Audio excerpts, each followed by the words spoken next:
Ladies and gentlemen,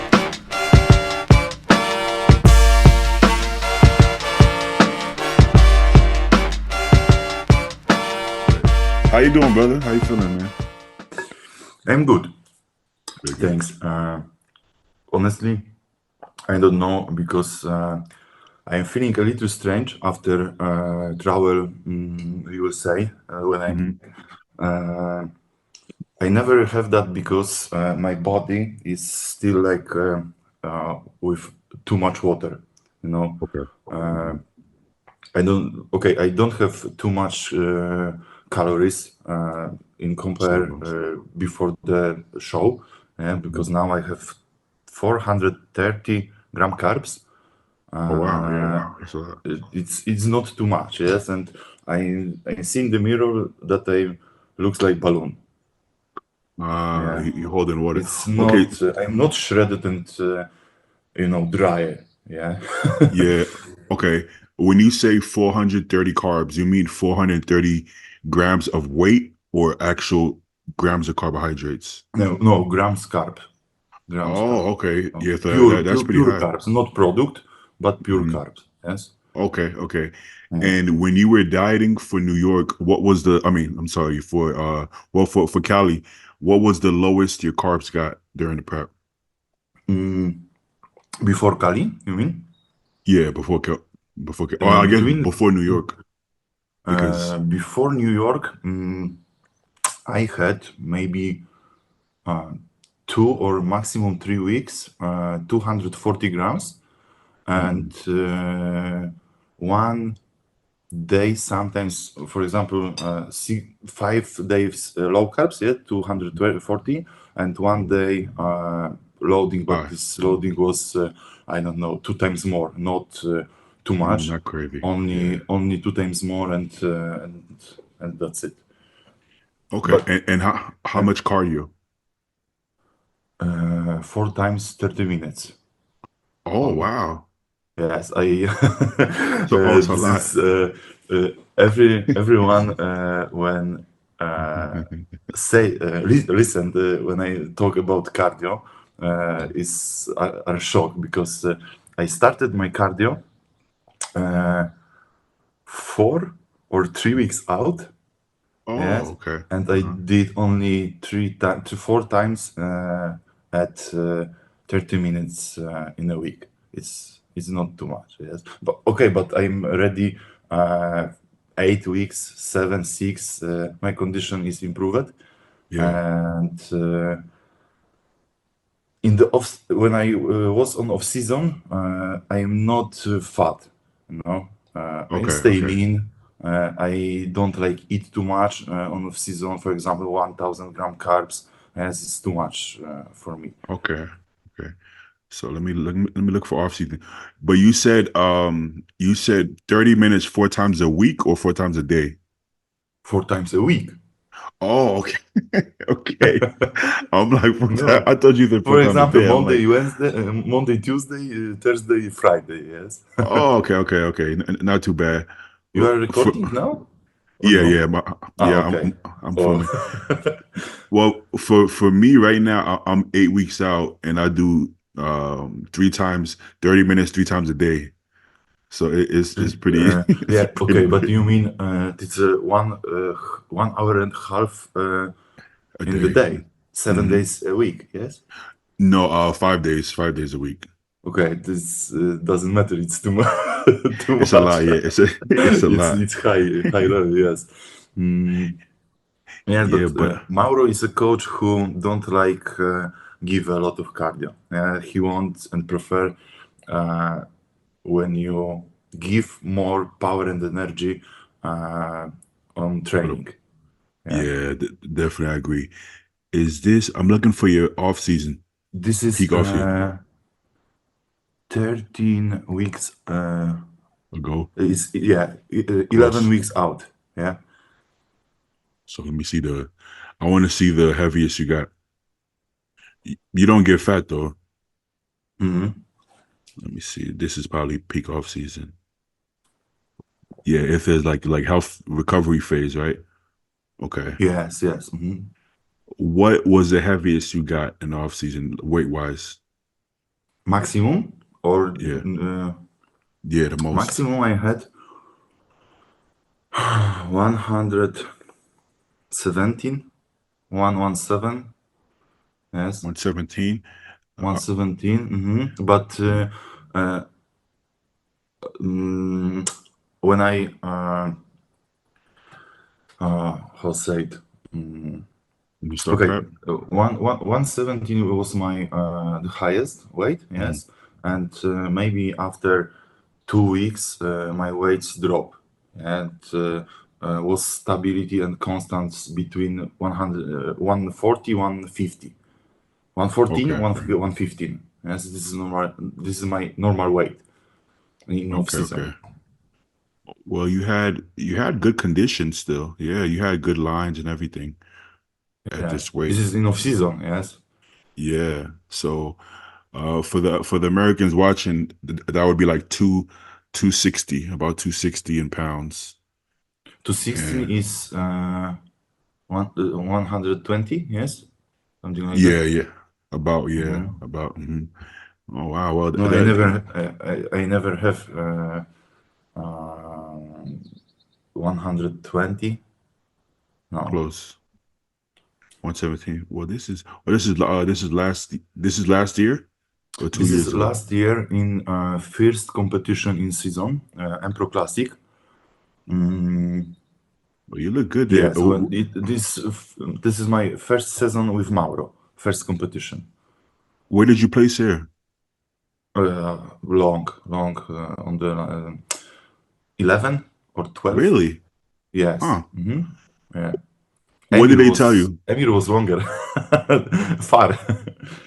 Wow. What did they tell you? They say they wanted you to be harder or bigger. I think yes. I think that I needed in this time more hardness, and Okay. Okay. maybe condition because this season and two shows in USA, I was definitely my Mhm. best on the of life, and uh, earlier, especially here, yeah, I forget the words. I have to check. Harder, bigger, harder. Bigger, harder. Yes. Yeah, I agree. This is, but I mean, after this is in last year I competed 2 times, mhm, 2 times Spain and 1 time Portugal, and here I was okay 12 or 11. mhm, Yes. Next show was Portugal, and I was fourth. Presti won. Second mhm. was Roman Fritz. Third Yeah. was Emir, me, and Peter Klansir. Yeah, Okay. I beat in this time Suchoruchko, for example. Yeah. Yeah. Yes, and Wow. the next show after Portugal was Big Man Weekend show in Spain again, and I was fifth. Yes, fifth. Okay. Well, I mean, even here, you can see it's a really good physique. It was just maybe, yeah, like you said, a little harder, but really, really good Yeah, shape. but yes, in Spain, the light is for me is not good because Okay. if you compare this photo and photo with New York, my color is very similar here. Yes, Okay. and I looks okay, good. My condition is good. Can say that I'm harder. I am hard, but in comparing this year was definitely different, big different. Yeah? Okay. Okay. Especially on my back. Yeah. Oh, you know David, right? He's from Poland too, right? Yes, yes. Yeah. Good. He's a good friend of mine too. I like him. Okay, well, good job, man. Yeah, you have one of my favorite physiques, man. Really aesthetic, really crazy sweeps, really good shape, really Thank impressive, you. man. What? Okay, so what did you change? What did you feel like was the biggest change from last year that made you move so high up in placings as far as what you did differently off season, or was it just time? Honestly, nothing.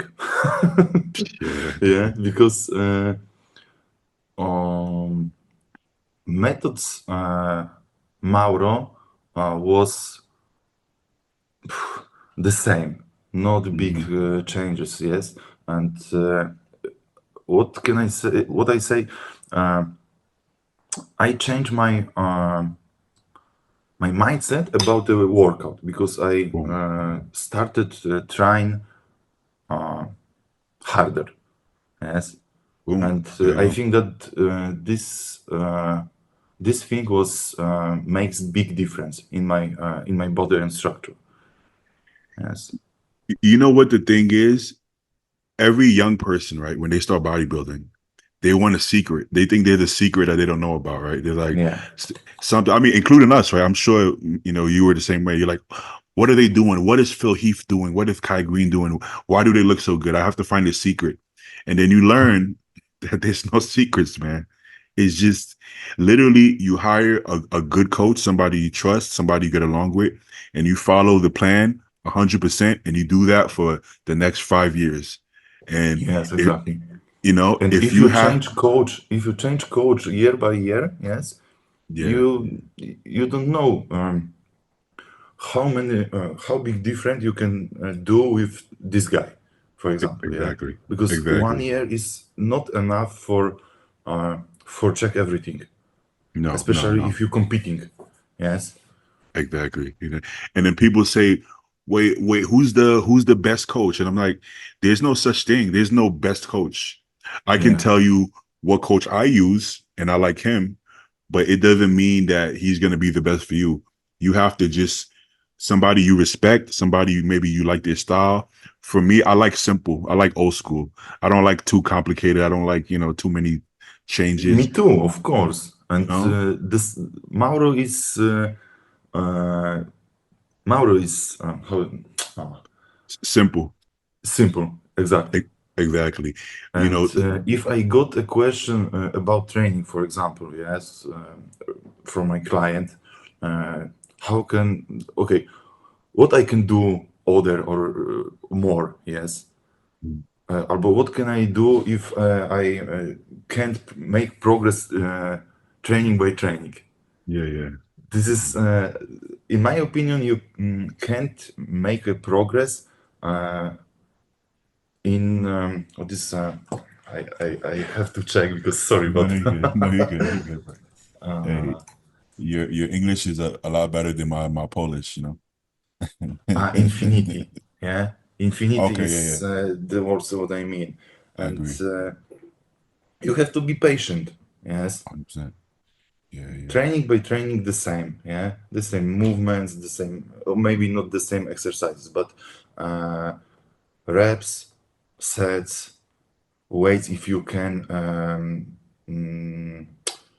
include it, yes, add that of course, but if you can't, what can I say, you do the same what you did last time, yes. Still gonna grow. It's very simple. Yeah, you're still gonna grow. I don't do more weight. I actually do less weight now than I did, I don't know, 4 years ago. But the reps are better. So it's still Of progression, course, you yes, know? I like do uh, if weight is in compare with my techniques, yes. Yeah, yeah. Exactly. uh, Mhm. no ego lifting No, no, no, no ego because lift with them. it's not works, of course, in my opinion, yes. Somebody Yeah. say that Branch Warren tried that, and but this it was brain Branch. Ex- exactly. You can't do what somebody else does, right? So imagine I go to you, I say, "Hey, Wolski, how do you get your legs so big? What do you do?" And what are you gonna tell me? Oh, I Nothing do hack special. squat. Yeah, But it doesn't mean maybe hack squat works for you, but maybe for me it doesn't work. Maybe for me front squats work better. better, So of course. I can't copy you. I have to figure out what I feel the most. Simple as that. And then, like you said, just continue to do it day after day after day. You won't always get stronger. You won't always feel like you're getting bigger, But if you keep doing it, 5 years later, you're gonna improve. Yes, and in my opinion, people want to find magic in workout plan, a diet plan, but it's impossible. Just simple things, and That's it. There's no magic. What's up, Brett? How you doing? No complaints. I'm here talking to Wolski. Oh, okay. How's it going? Pretty good, man. good. Yeah, so basically we're talking about like because I was like, what did you do differently this year to make the progress, right? And he said exactly what I expected him to say. It's like nothing different. I mean, you literally just follow the plan year after year after year. And if you're doing it properly, you just get better, right? There's no magic. Yeah. There's no magic around it, So Okay, I had less stress in compare last year because last year I opened my gym with my business partner, and I had really a lot of work. So sometimes I'm very tired and in this year was and is more constant in my brain. Yes, I don't have too much stress. Everything is in how I'm playing, and that's it. yeah, and it shows, man. I mean, night and day different. Like I said, you always had the shape and structure, but the amount of muscularity and condition was night and day. You were at the show too, Brett. You were at the Cal, right? Yeah. Yeah, I thought he had one of the most impressive physiques up there. Nutty. Crazy. Quads. Absolutely insane. It's insane with a really small waist too. Yeah. Yeah, crazy. I feel like the genetic pool in bodybuilding just keeps getting bigger. You see guys now with huge legs but tiny waist and everything. Look at his back shot. Tonio has one of the best backs in the league, and look how he stacks up pretty well. There we go. So, what's your plans, Christian, for the rest of the year? You shut it down yet or no? What? Did you shut it down, or you got more competitions coming? No, I'm now it's 2.5 weeks out to Italy. There we go. Flex weekend there is, but I had a plan after USA make Alicante. It is in next week, not this and the next. But with Mauro, we decided that we leave that because it's not too much time for big change in my condition and balloons and improve. Yes. Yeah. So Okay. I canceled this show. Honestly, I don't like Spain, like a place to competition. They gonna be mad. And 2.5 weeks out to Italy, and after that is Portugal, 7 June, Mr. Big Evolution. Yes. Good. And What's up, Joe? this is finish. Oh, okay. So, so 2 more shows for sure, right? Yes. Okay. In this party of year. Did you speak to the judges? What do they want from you? Is there anything more they want for you, or the same thing? So can you repeat? Did you speak to the judges after the show? Is there anything they want you to change? Yeah, after Cali, I talked with Sandy. You are frozen. Oh, am I frozen? Good? Okay. Oh, he's good on my end. Yeah. Okay. I talked with Cindy after the show. She comes to backstage, and she said that they have problem with the side between me and Emir because my physique is and was more aesthetics, yes, better shape and etc. But Emir was harder and bigger in upper body. Yeah. Grainy.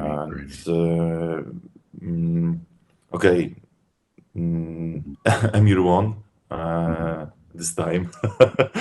And Hey, man. what can I say? I know that my upper body is still too small and not enough hard in comparing other guys. But if I talked about Mauro with Mauro about this, that if we going to more condition, I lost my upper body more. Okay, Yes, that's what you're saying. I will be flat, and I can't. We can't going to less weight and more condition. But I think that the balance between condition and fullness and hardness in New York and Cali was very good. Yeah, I think so too. To be honest, man, I'm not a judge, but honestly, where your physique is at right now, I think you nailed it, man. I don't really think there's much you can change to be better right now. I feel like you're full hard, right? I feel like like you said, if you pull down too much, I feel like you're gonna lose some of that pop. If you fill out too much, I think you're gonna qualify. If you want to do the shows, I think you'll qualify either way. Yeah, but now okay, I have now two chance for qualify to Olympia, Italy and Portugal, and in September is UK Pro, Italy again, and French. Yes, and this is only 3 shows in Europe when I can do qualifier to Olympia. But of course, I heard that Hunter comes to Italy in second part year, in spring. Yeah, Mauro say that. Nathan Deasha will be competing now. Yes, is Criso, Tabani probably comes to Alicante. William Never Bona. mind. A lot of guys who are hungry make qualification too. So good guys, good guys. yeah, Presti. There's so many good guys right now, man. Here's the hard thing about bodybuilding, right? You take a physique like Amir and you take Wolski. Like visually, I personally prefer Wolski's physique, but it's hard to deny somebody that grainy and hard, right? I was just gonna say, honestly, Wolski would have won if he was a little harder because Amir was on. That was it. I mean, many people comments after Cali that I should be higher. Yeah, but of course I understand that judges decided the result was like was. Yeah. Well, you take Amir, he's doing the absolute best he can do with his physique. I don't know if anybody has peaked better than Amir this year besides maybe Martin. Even Martin, I don't know if he peaked better than Amir. He just has a better physique than him. I don't know. Mm-hmm. No, I mean, I didn't get to see Martin in person, but Martin was like, that's one of the best peaks I've ever seen. Yeah, Martin was on, bro. He was That's on. What they were saying. They were saying that Martin was like flawless and they wouldn't change anything. That's the best they've ever done. Yeah. It's insane. Well, it's like I don't think there's anything Amir could have done to be any harder or fuller. I feel like he was as hard as you could possibly get and as full as you could possibly get. It just so happens that he lost to Tonio just genetics, right? Tonio beats him off genetics, Mm-hmm. I think Wolski beats him on genetics too. It's just like you said, if Wolski was a little bit harder, like I said, only thing is if he tried to get harder now, would he get smaller? It's hard to say because it's new muscle, like what you had, Joe. That's what I was saying. Yeah, like that's kind of the game me and Justin played. It's like, well, would he risk losing this new muscle or just bring me in full? I'm just gonna fall where I fall, but it's gonna be my better look because you come in strung out. It's not gonna look any better. That'll be peeled, but you're going against the dude. Amir's a big dude. So like, why you're actually lessening your chances, in my opinion, if you would have played like he said that game and came in harder and lost upper body. Well, yeah, I mean, in the past, it's happened to Amir. Amir he's actually come in harder than this before, but not as full, and he didn't place as well, right? So hardness and condition is crucial, but it's still a muscle contest, so right. So it has to be. Of course, Well, yeah. it was literally muscle contest. The best scenario I think anybody can play going into, like, say Wolski has this problem, right? Now that the muscle's going to have more time after all this to sit and be there longer, and then you build up a little bit more from there, you won't even have to worry about the musculature anymore. You'll be big enough so you can push the conditioning harder. You won't have to worry about losing that look. So it's just time you need. So if it comes down to it, right?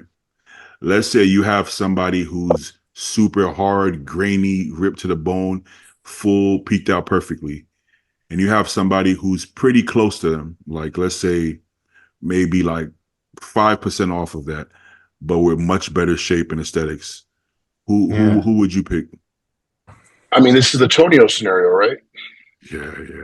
I mean, if you're that pretty, it's like Samson is the top 3 in the world, and he's not crazy grainy and stuff, So it's just like that. That takes you a long way when you have that pretty look. So, yeah, I honestly think genetics is going to win 9 times out of 10 if they're hard enough and conditioned enough. Yeah, exactly enough.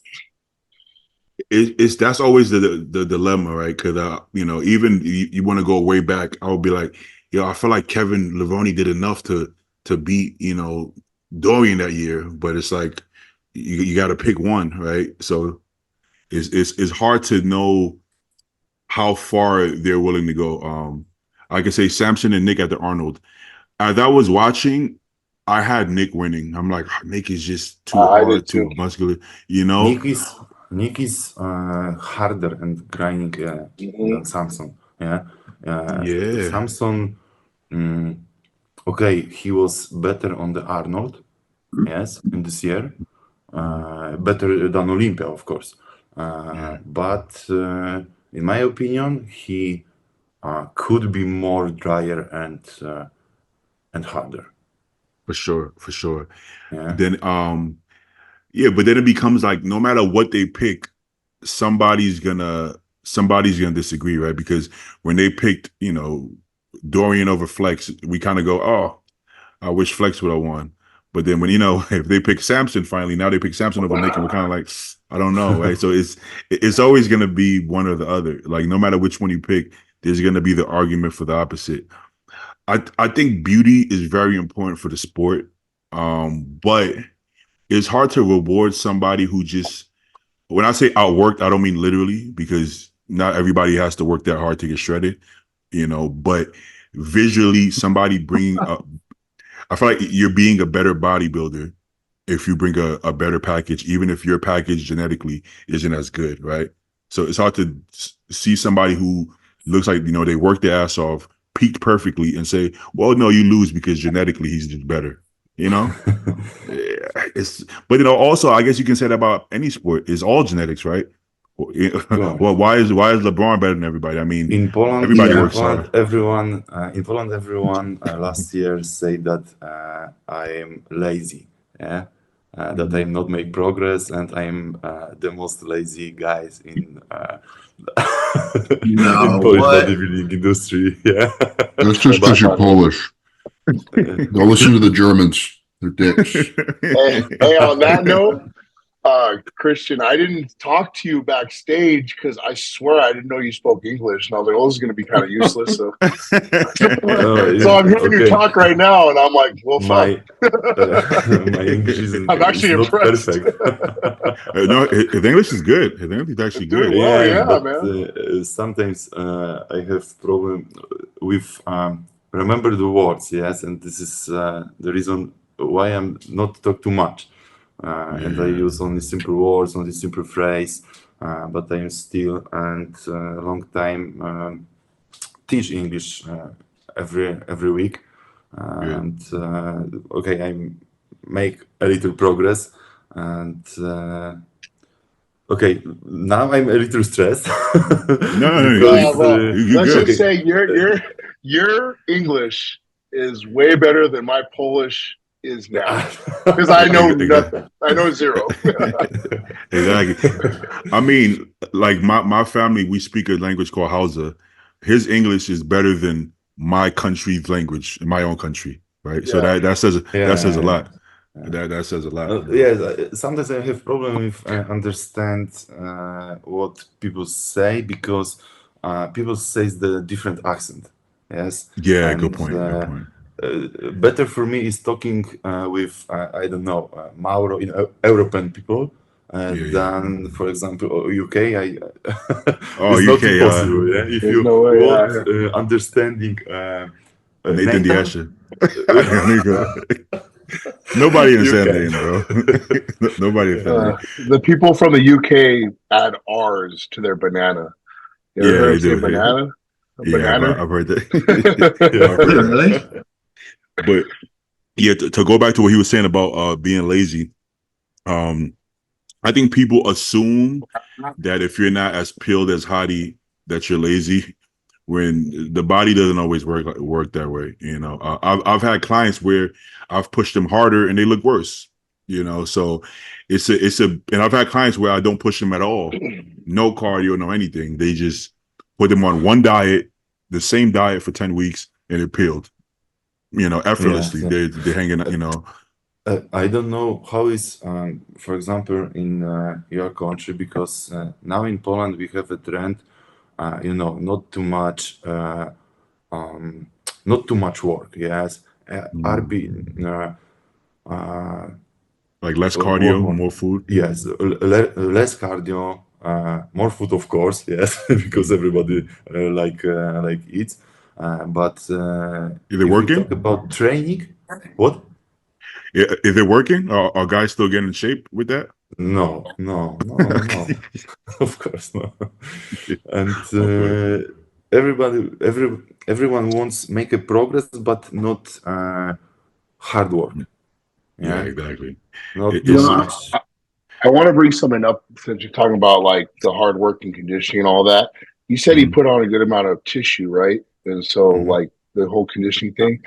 I just posted what I looked like in the California in 22, and that know what muscle you're getting at. tissue sat way longer than I had for this one. I was Yeah. just as conditioned actually in both. I But it would have the looks same different. coach, but there's a huge difference in detail in that muscle. And the look just looks different. This looks better at that show.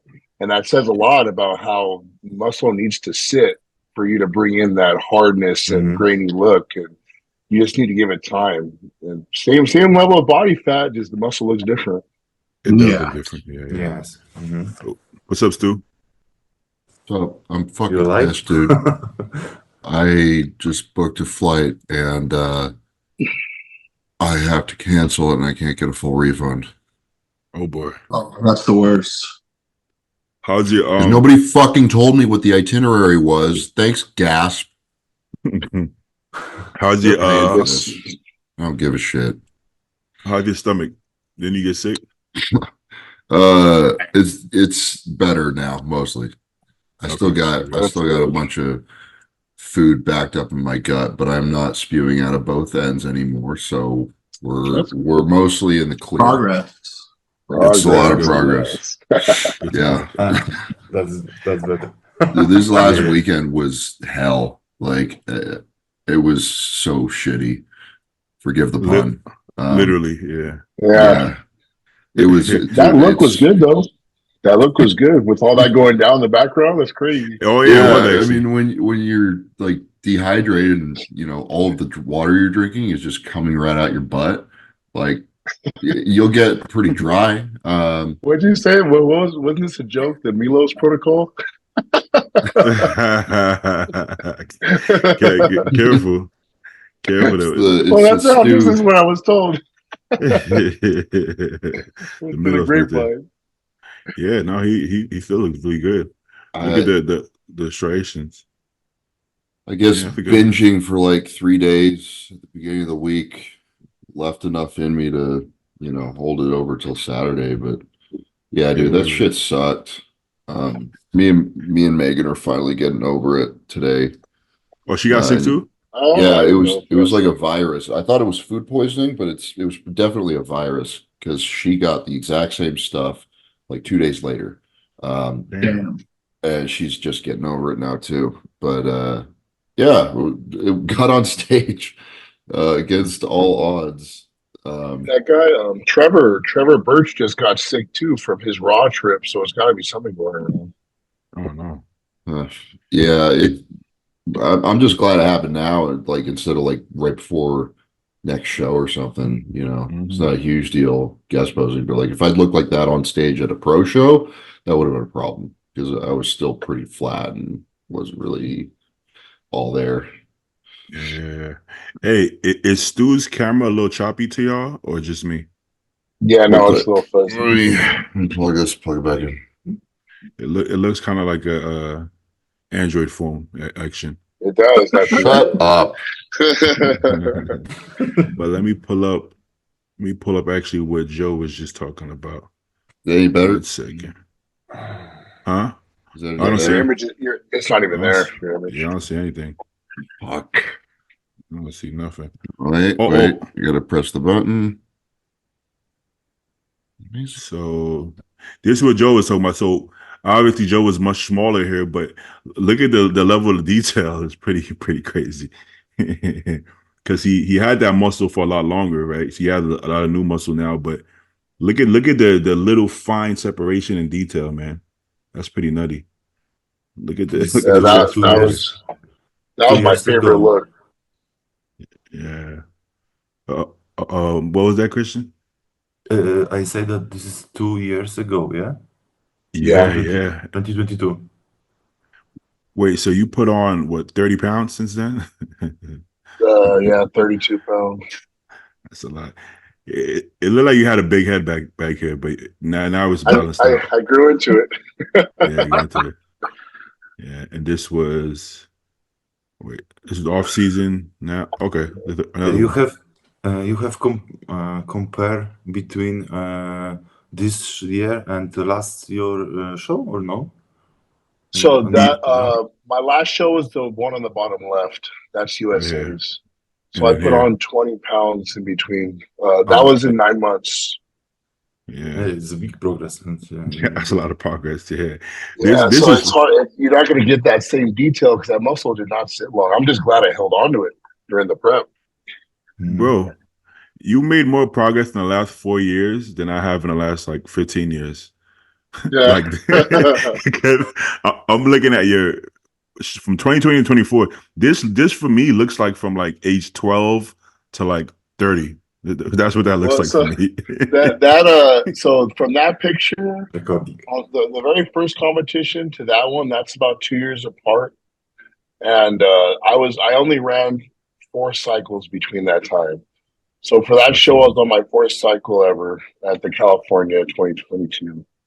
Then I had a few Good. more on the USA's, and now I'm where I'm at now. Good work, bro. Good work. Let me pull up Wolski. I don't make a progress.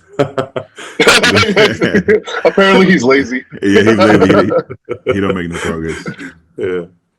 Yeah, I posted one photo. This in compare, last year and Before and this year, after. New York Pro and Big Man. But look at your back, man. Night and day Yeah. difference. Came in Yeah, harder bro. too. There's a lot of progress there, bro. Yeah. Don't look lazy to me. Yeah, You know, that's good the work. thing. Mine looks so drastic because I'm so fresh. So like, my body's responding and everything. But like, it's after this show, my changes aren't going to be crazy. It's going to be more detailed, but it won't be like, oh shit, look at all this size. Like, it won't be like that no more. Yeah. Okay, so do you for Christian, do you try to stay that lean in the off season on purpose, or you have a good metabolism and it just happens by accident? First, I don't eat shit too much in my off season. Yes, because if I eat shit and I'm cheating, my appetite is going down. This is a good photo, and Yeah, I'm not the guy who like eat too much. Yes, like we talk about between when the guys comes, 1,000 grams carbs. Okay, I in the past in other coach I ate 1,000 grams carbs, Yeah. but it was too much for me. Yeah, my appetite after 2-3 weeks was terrible. I can't eat. I had to um, eat shit for make more calories. Yes, for added calories. And Yeah. in this year, I talked with Mauro that for me enough is 800 to 900. Yes, and no more. Okay. Yeah. That makes And sense. I think, in my opinion, I think that I eat in off season really clean. Yeah. Okay. Sometimes when we have occasion, we go to dinner with my family or something like that. But it's not like weekend by weekend. I have to go on the pizza and burger and Yeah. eat shit. Yeah, because this is off season and you have to or you can. Yeah. What's Okay. what's your go-to Polish cheat meal? Like your cultural meal that you eat? Pizza, burger, Oh. Pizza sushi. is not a Polish food. Sushi is not a Polish food. You mean Polish? Traditional. Yeah. Polish food, yeah. Yeah, Polish food. Oh, Is traditional Polish food just not eating? traditional Polish It's food. like, technically, if they have burgers and pizza in Poland, that makes it Polish, no? No. We have like the if my white ass was born in Poland, doesn't that make me Polish automatically? Yeah, but like, okay, we have It's That's a different discussion kind of we don't want to Polish. get into. the traditional food in Polish is potato with chicken, but in the sounds like a diet food. yes. This is not. This is why he's not fat. This is why he's Well, not that's why the Poles aren't fat and the Americans cooking on the are. oil. Yes. Well, but Are latkes Polish or are those like Romanian? I don't know what's the Romanian traditional. It's like a potato pancake that you fry. A lot potato latke. yeah. Oh, I know what he's talking about. Yeah. This is not Romania. This is Hungary. Hungarian. Oh, okay. Hungary. Yeah, you mean this is a potato pancake? Yes. Yeah. No, this is Hungary. This is not Okay. Romania. Okay. Yeah. Oh, All I well, know is some diners have Polish sausage and eggs, Mhm. and no homo, bro. Those Polish sausages are pretty good. Oh, Joe likes some Polish sauces, huh?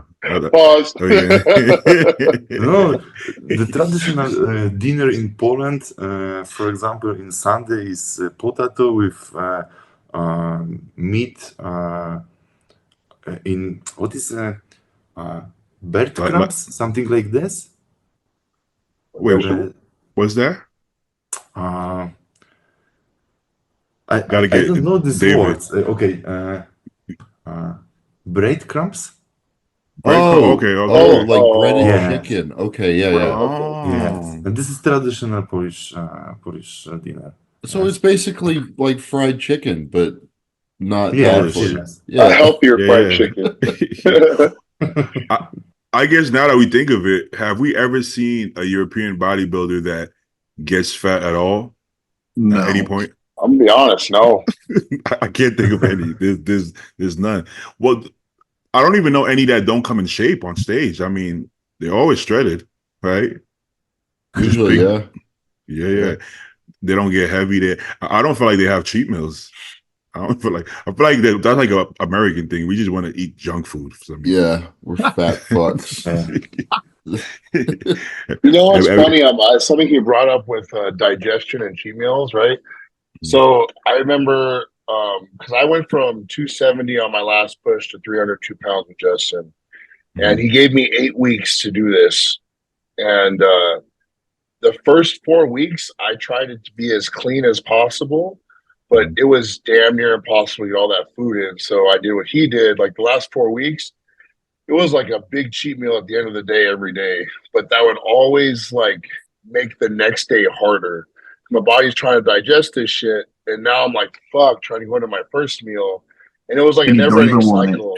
Yeah, and you don't even want it. So it's like damned if you do, damned if you don't. Yeah, you get the calories in easier at first, but then it makes the cleaner shit to get hard or to get in harder. And now like it was a really, really hard thing to do. Clean food, shitty food didn't matter.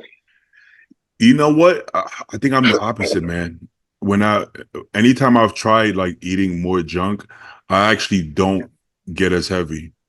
Like I don't digest it as well. Like if the most I pushed food and was able to get heavy, it was clean, dense food. So it was like 85% ground beef, like ribeye steaks. Even like cereal, I could do like what do you call it? The oatmeal packets, the one with the sugar in it. You know what I'm talking about? Like those. Yeah. But if I go full out burgers and pizza and stuff like that, I can't get down as much food. Like if I have like a cheat day, I end up losing weight. If I have a cheat day where I go all out, I end up losing weight. I just sit on the toilet all night. No, that's what I'm saying. That's what ends up happening, and that's why like so it did become an even bigger struggle at the end because now digestion was compromised. The only thing that kept me going was knowing I only had 4 weeks left to get it done. Yeah, and I remember telling Paul, I was like, dog, I don't know how I'm gonna do this. Like I am like on the verge of like puking every meal. And but I mean I got it done because I was driven, but that was the hardest shit ever, man. The dirty meals don't really help as much as you think. It's still difficult. Sugar helps me though. Like let's say if with every meal I have like a muffin or something like that, or like some cereal. You know, I think that's what I was doing. Remember, I talked about that. I joked about it, but I was serious. Like there was these 7-Eleven cookies. At the end of the night, I would just fucking eat those and then go to bed, bro. Like, whatever I had to do to finish strong. I know like I took Justin's plan.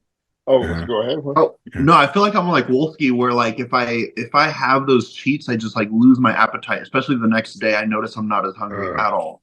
Yeah, there's just a rock sitting in your gut. It's the really fat, like high fat stuff is what does me in. It just sits that's what it is.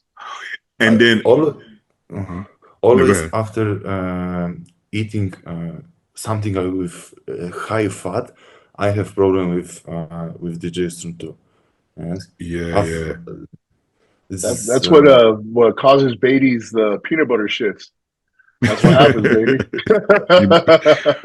Basically, but then you get to a point where it's kind of miserable to eat that much, anyways. So you're not enjoying the cheat meal, anyways, right? So I'm like, I'm not enjoying the cheat meal, and it's fucking up my gut, and it's more expensive, right?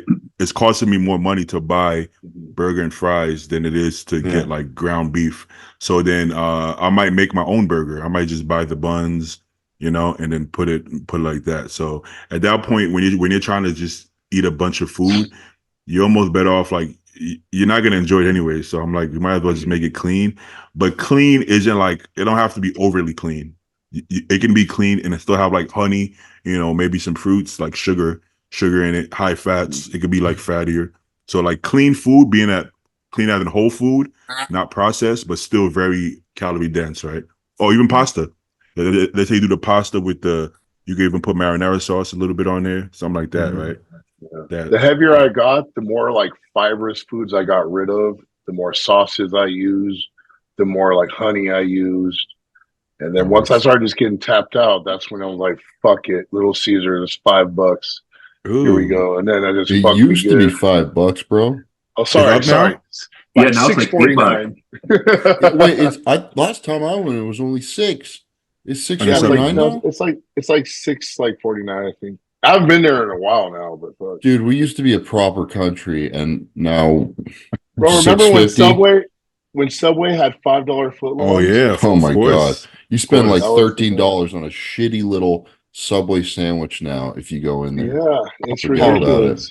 Horrible. Yeah. I It's remember, like, bro. I went with Jay in last off season, and I got 3 foot long subs, and that shit. I think because I got double meat on mine, it cost me like fucking $50.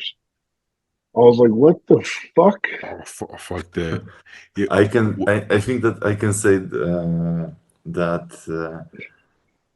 the USA is really expensive because in Poland we have other we have Polish zloty, yes, and this is $100 is 4 times more less. So yeah, $100 is 4 times less than 100 Polish zloty. Oh, okay. Yes. Okay. I thought And that, I spent a lot of in USA 2 weeks. yeah. $2,500. Yikes. Jeez. Damn. Was that your first time in the States, in the US? This was my first time. What'd you think? You like our country? He said no. Cali. I mean, yeah, he was in Cali though. So He was in to be California, fair, exactly. New Jersey and Anaheim. The Oh, not worst places to exactly be. our Yes, best. I didn't see too much, but well, I can say that you have a better gym, better market with food and products, and better vibe with people who comes to the gym. Yes. Okay, Oh, yeah. okay. I can see that. This is if when I saw, for example, old man who is I don't know 75 years old, and he comes to the gym in Poland. This is maybe one of the 100 people who you can watch on you can see in the gym. Yes, Okay. this is Different. this is Very cool rare. in USA. Very rare. Do you have like a girlfriend or wife? I have fiance and son. Yeah. Oh, okay, well then, Awesome. never mind. Never mind the next question. Did you enjoy any like good food while you were out here? What's your favorite food you had? No, I enjoyed.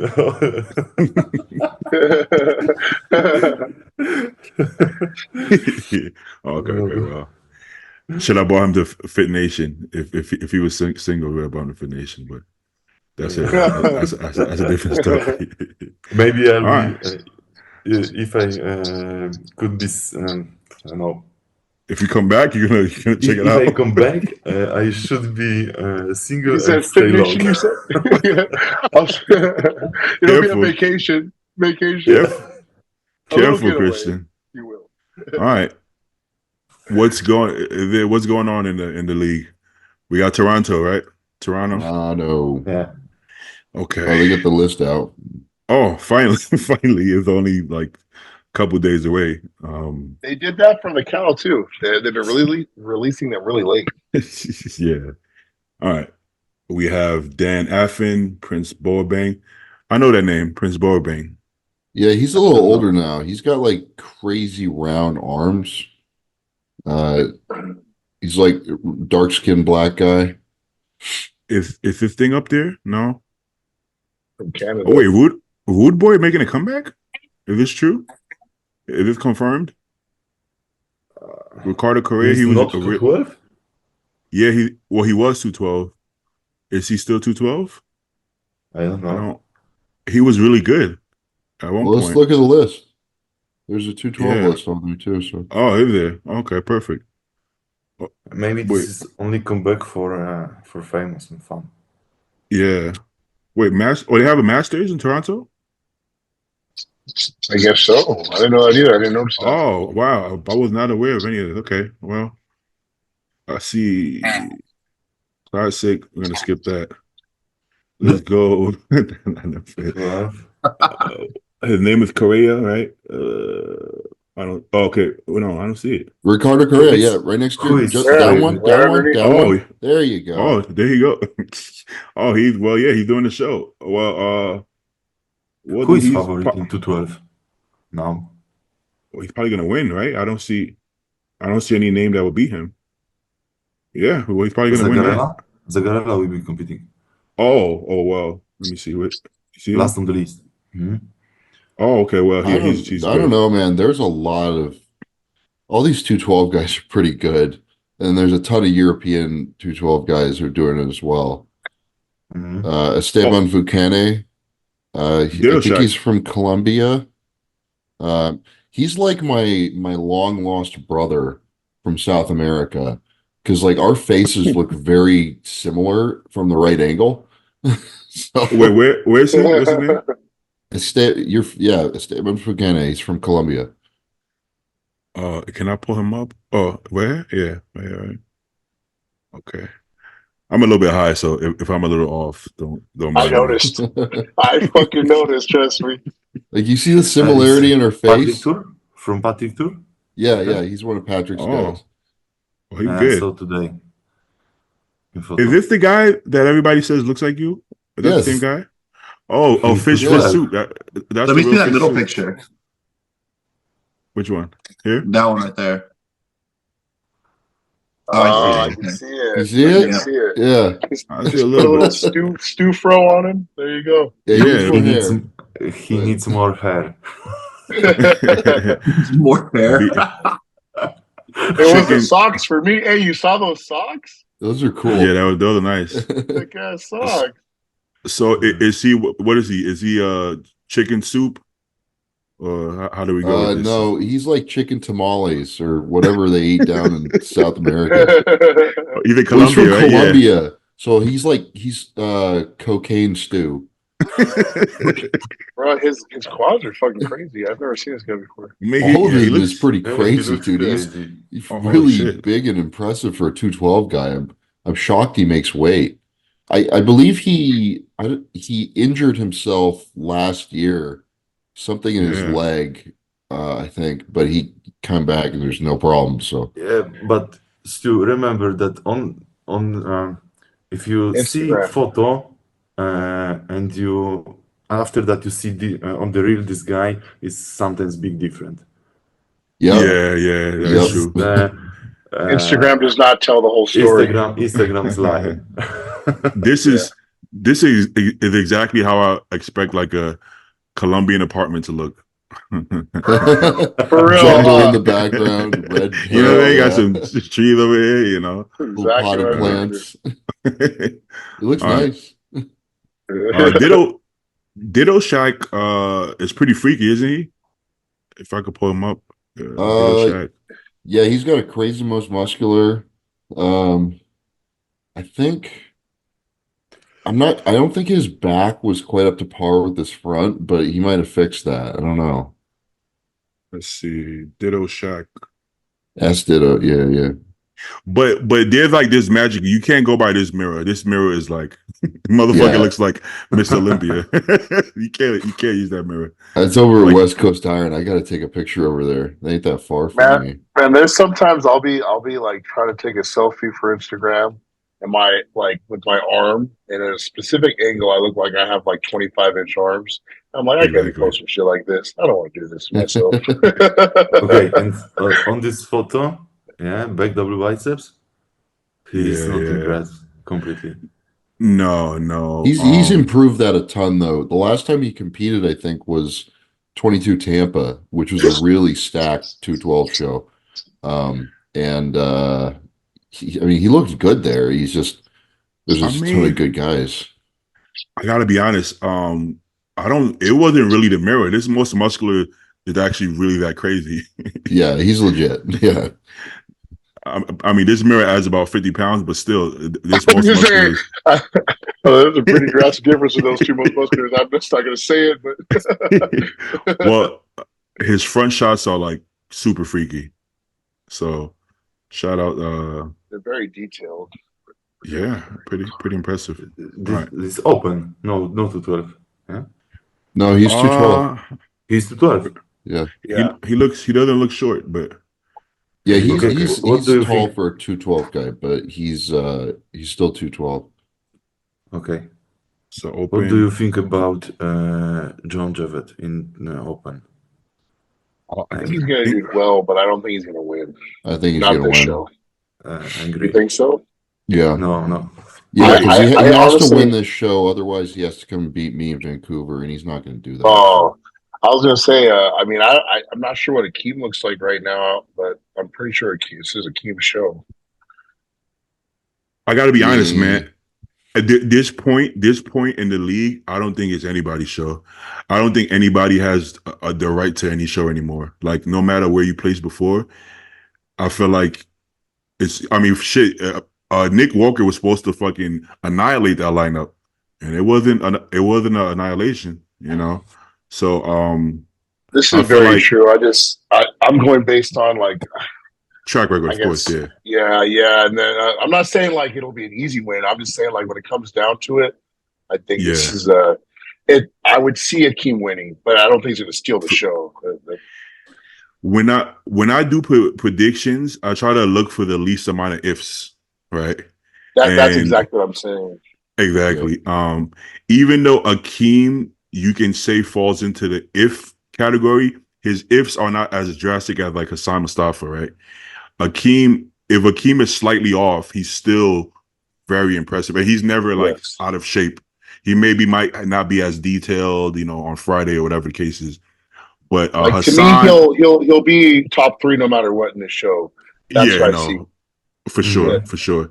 Now we know there's no ifs about John Jewett. John Jewett will be peaked perfectly. Yes. The only thing is that he's not going to be as big as these guys. I think for sure John is top 3 as well. I think he can win. But he can only win if they allow him to win. And what I mean by that is if Akeem and Hassan and Quint are not perfect. Look, if so they're- my theory is like, okay, Akeem should win if he comes in with a good enough conditioning, but he will lose to John if he doesn't, simply because of obviously like his back. And I think Mhm. John's really got an amazing balance, and his back is amazing. But then, like someone like Quentin, it's going to be hard for someone like Quentin to win because he's recovering off some like eating away muscle and trying to just kind of bring himself back to life. So this is my ideology with these guys. Hey, can you pause that? Pause the video. You missed it. Never mind. Damn, how do you even pause it? You click Don't on it. I don't know. Oh, I didn't know that. Oh, it's different on the phone. But let me go back. No. then. You have to click. This video? Yeah. But look at his Would you back. like- Fuck, man. Okay, Great pause back. it. Pause it when he hits his front lat spread. I want to talk Okay. about something. All right, bet. How you guys doing today? Everybody okay? Solid. Wonderful. Okay, this isn't Boom. really a knock on John because I have the same issue, but I haven't heard anyone critique him about it. He doesn't have any ab detail in his front lat spread. This is a really common thing that I've gotten knocked for. I don't see anyone else get knocked for. So So I is was it like that when he's tanned? Is it like that when he's tanned though? I would think so. I think so. I mean, Just darker. Sometimes the tan. No, Yeah. because sometimes having that tan. I mean, brings unless out you're those like ab lines. sharpieing in brown lines, yeah. Some people do. You know, some people do that, right? Yeah, they Believe it or do. not. I've heard it. I should do that on the top of my glutes, like just draw some zebra stripes, see if it gets them. Pull up. But like, I don't know, how important is this? In like, is it, if you has, because the rest of the pose is like really good for him, and the rest of my front lat spread is really good, and that's all anyone ever talks about with it. You know? Depends who you standing next to, I think. Yeah, I so think- I like, think it also depends on who you're asking too. Mhm. Exactly. if you're standing next to fucking Hottie. Hottie or I'm forgetting his name, Tonio, Even Derek, who's got like crazy Derek, blocky abs, you know. Derek- Even in the Derek- front lat spread. Derek did Okay. have very detailed. No, very detailed. But- But Tonio, yes. Yes, Tonio. I mean, his abs are actually like are round. If that sounds funny, but he has round bubbly abs, which is different. But he got it. I would like to let everyone know that I trained my abs yesterday for the first time in 2 years. And I'm gonna keep doing that until Vancouver and see if I can fix this problem in When the is next 5 Vancouver? weeks. Okay, you 5.5 train weeks. Okay. when you are off season. You train your abs or no? No, I haven't trained him like ever. So Yeah. I started training it again because when I hit my abs and thighs, it was just thighs. So I was like, maybe I should train my abs. So it wasn't that bad, but I feel like I'm losing control, and I want to keep the control. The abs are still good, but I do notice when I squeeze down, I don't have as much control when I don't train it. So that's important. Okay. I think Now, John's gonna win this show, dude.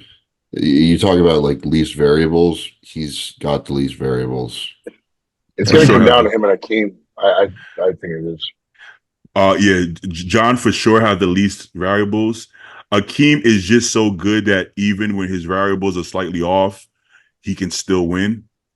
Now, the most variables, I would probably say Hassan usually, but I'm going to say Quint this time, just because Quint is coming off of New York Pro that he ate away muscle, and he says he's self-coaching, but Dorian is helping him as well. So it's not like he's just winging it, right? Which is better than winging it. Dorian's a real one for that. Yeah. So I say he's the biggest if because first of all, he looks so different. Without New York, he's still a big if because it's been 2 years. He's fucking 5 inches taller than everybody, but he also coming off of losing muscle and trying to gain it back. So that's so much ifs right now. Okay, what Now- different weight is now between between Toronto and New York? He 10 says pounds. 10 pounds. He said 10 he was pounds what, is how many kilograms? 4, 5? about Four. about four. Yeah. Yeah. You know, this is not on 4 kilograms more muscle. Yeah. No. It's just his Only- glycogen storage coming back up and stuff. Yes, he's more fuller, bigger, Damn, yeah, more he- glycogen in the muscle. In my opinion, he can't win this show. Yeah, Oh, he can't. he can't. He can't. Okay. See, it's really tough because I believe he did gain muscle and he lost it. Can you gain back that muscle and dry it out in a couple weeks? You're gonna find out. But Exactly. I have no idea. Now, if I'm being honest from the pictures, it looks like he did, right? Granted, this is just pictures, but look how bigger his arms look here. And he didn't like scale it up crazy. Like, look how bigger his arms are. Look at his lats. His legs look about the same. No, his legs are fuller too. Look at the adductor and Yeah, the it's the quad adductor. space. Yeah, you're right. Yeah, that's bigger. Yeah, but I remember that he is the tallest guy in the line in the list. Yes, if he stay, I don't know, close to Akim or Hassan, probably he A lot of will holes is going to be smaller. exposed. Yeah. Yeah. Okay, bro. He was so flat that 10 pounds heavier, his abs are actually deeper. Think about that. Twice the carbs and your abs are deeper. That tells you were way too flat, bro. You know what I'm saying? And keep in mind, this is 5 days out from New York, so obviously he filled up going into that show from here. But is 5 days enough for a 260-pound guy who's been killing himself to get in shape and probably was coming out of a really deep hole? You know, Yeah. he didn't need 5 days. He needed like 2 weeks, which he's now had. So that's probably what we're seeing here. If he did lose tissue, I don't think he's brought it back, but he's at least dug himself out of that hole. At least, yeah. Yeah, at least his muscles have I popped to don't him think again. I don't think he's necessarily coming to win this show. Mentally, like I think he probably wants redemption. Like he wants to For sure. say, like, hey, I actually did improve in the last 2 years. This is just a Mhm. fucked off peak. This is what I actually could have looked like. Here you go. Yeah. You know, He put up a picture and it was pretty clear to me he put on size. It was when he was 7, 8 weeks out.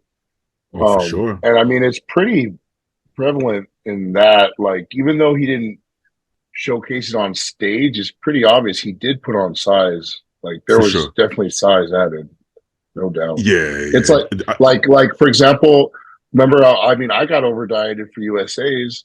I had more muscle to show for it, but we were trying to push me down to, heavyweights, and I lost muscle in the process, but I ended up putting on a lot more than I showed for that show too. I got to be honest, man.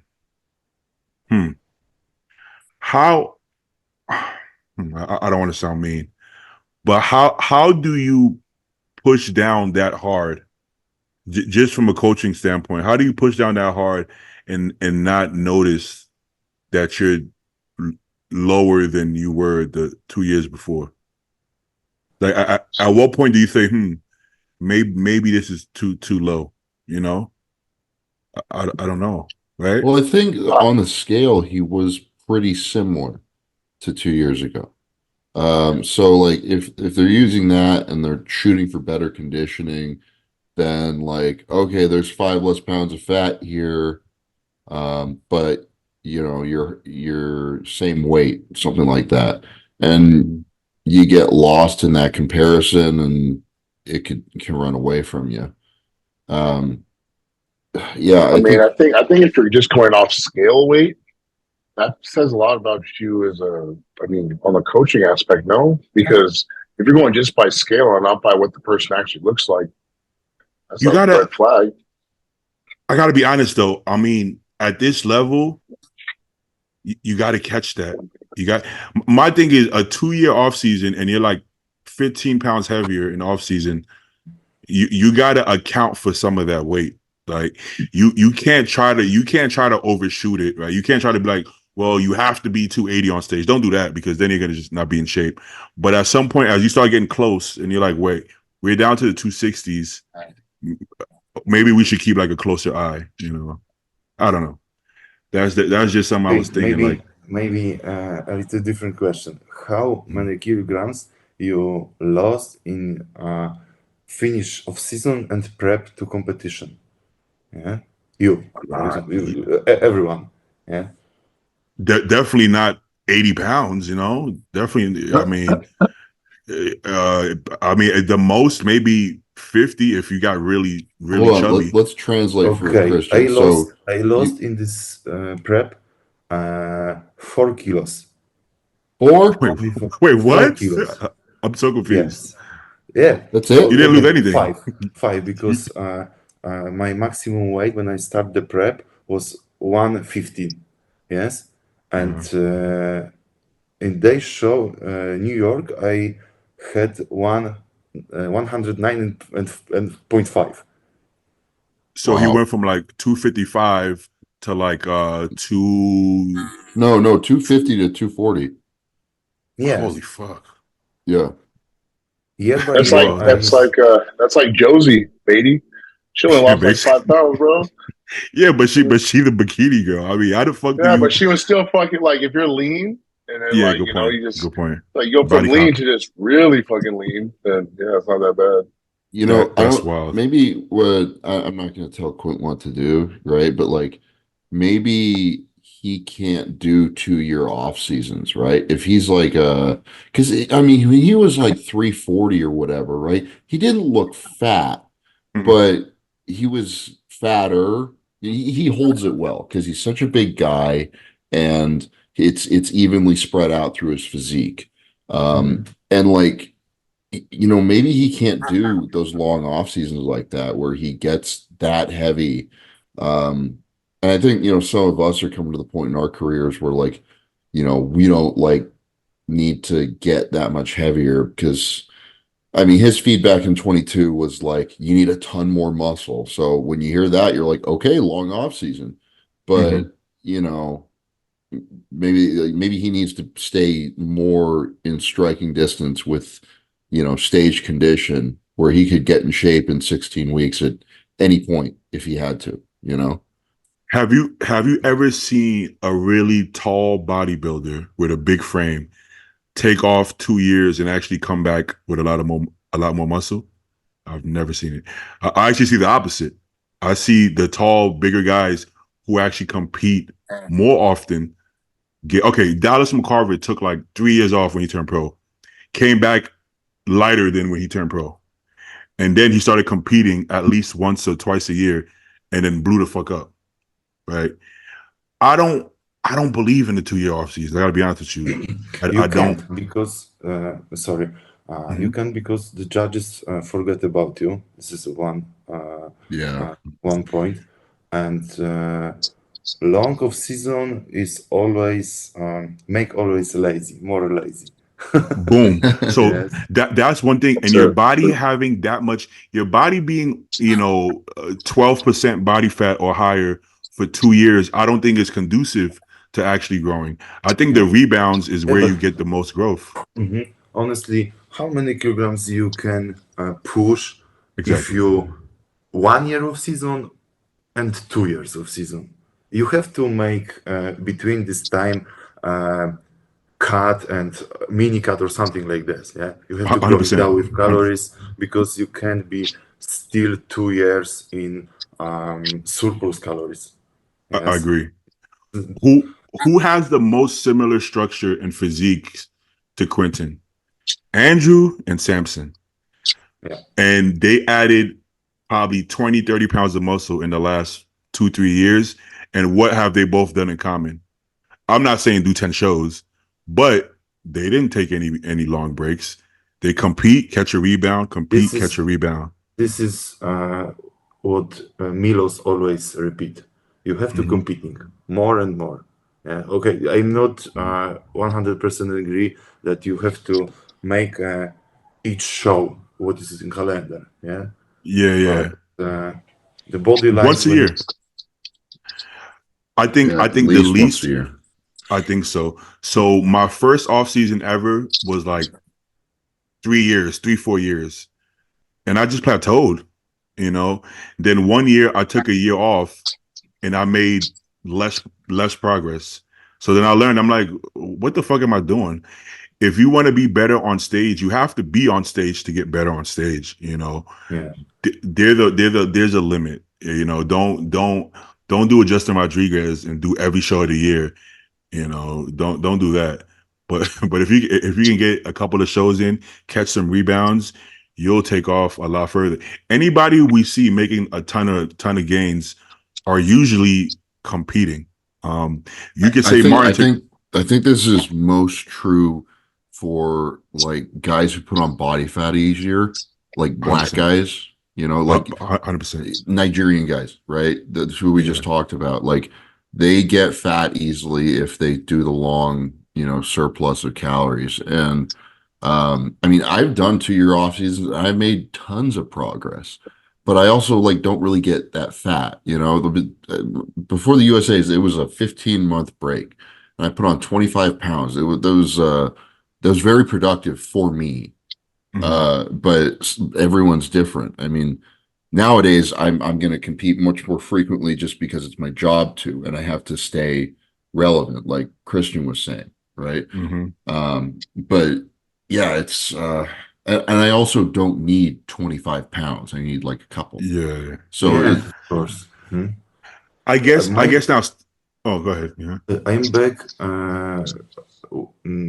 I'm back to competing after my pro debut. It was 2018. Yes, when I won pro card.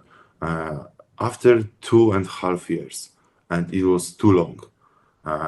It was 2018 and 2021. Yes, 2022, 2023. Yeah. Okay. And See, I know that I have to competing. I should competing year by year to get better. Yeah.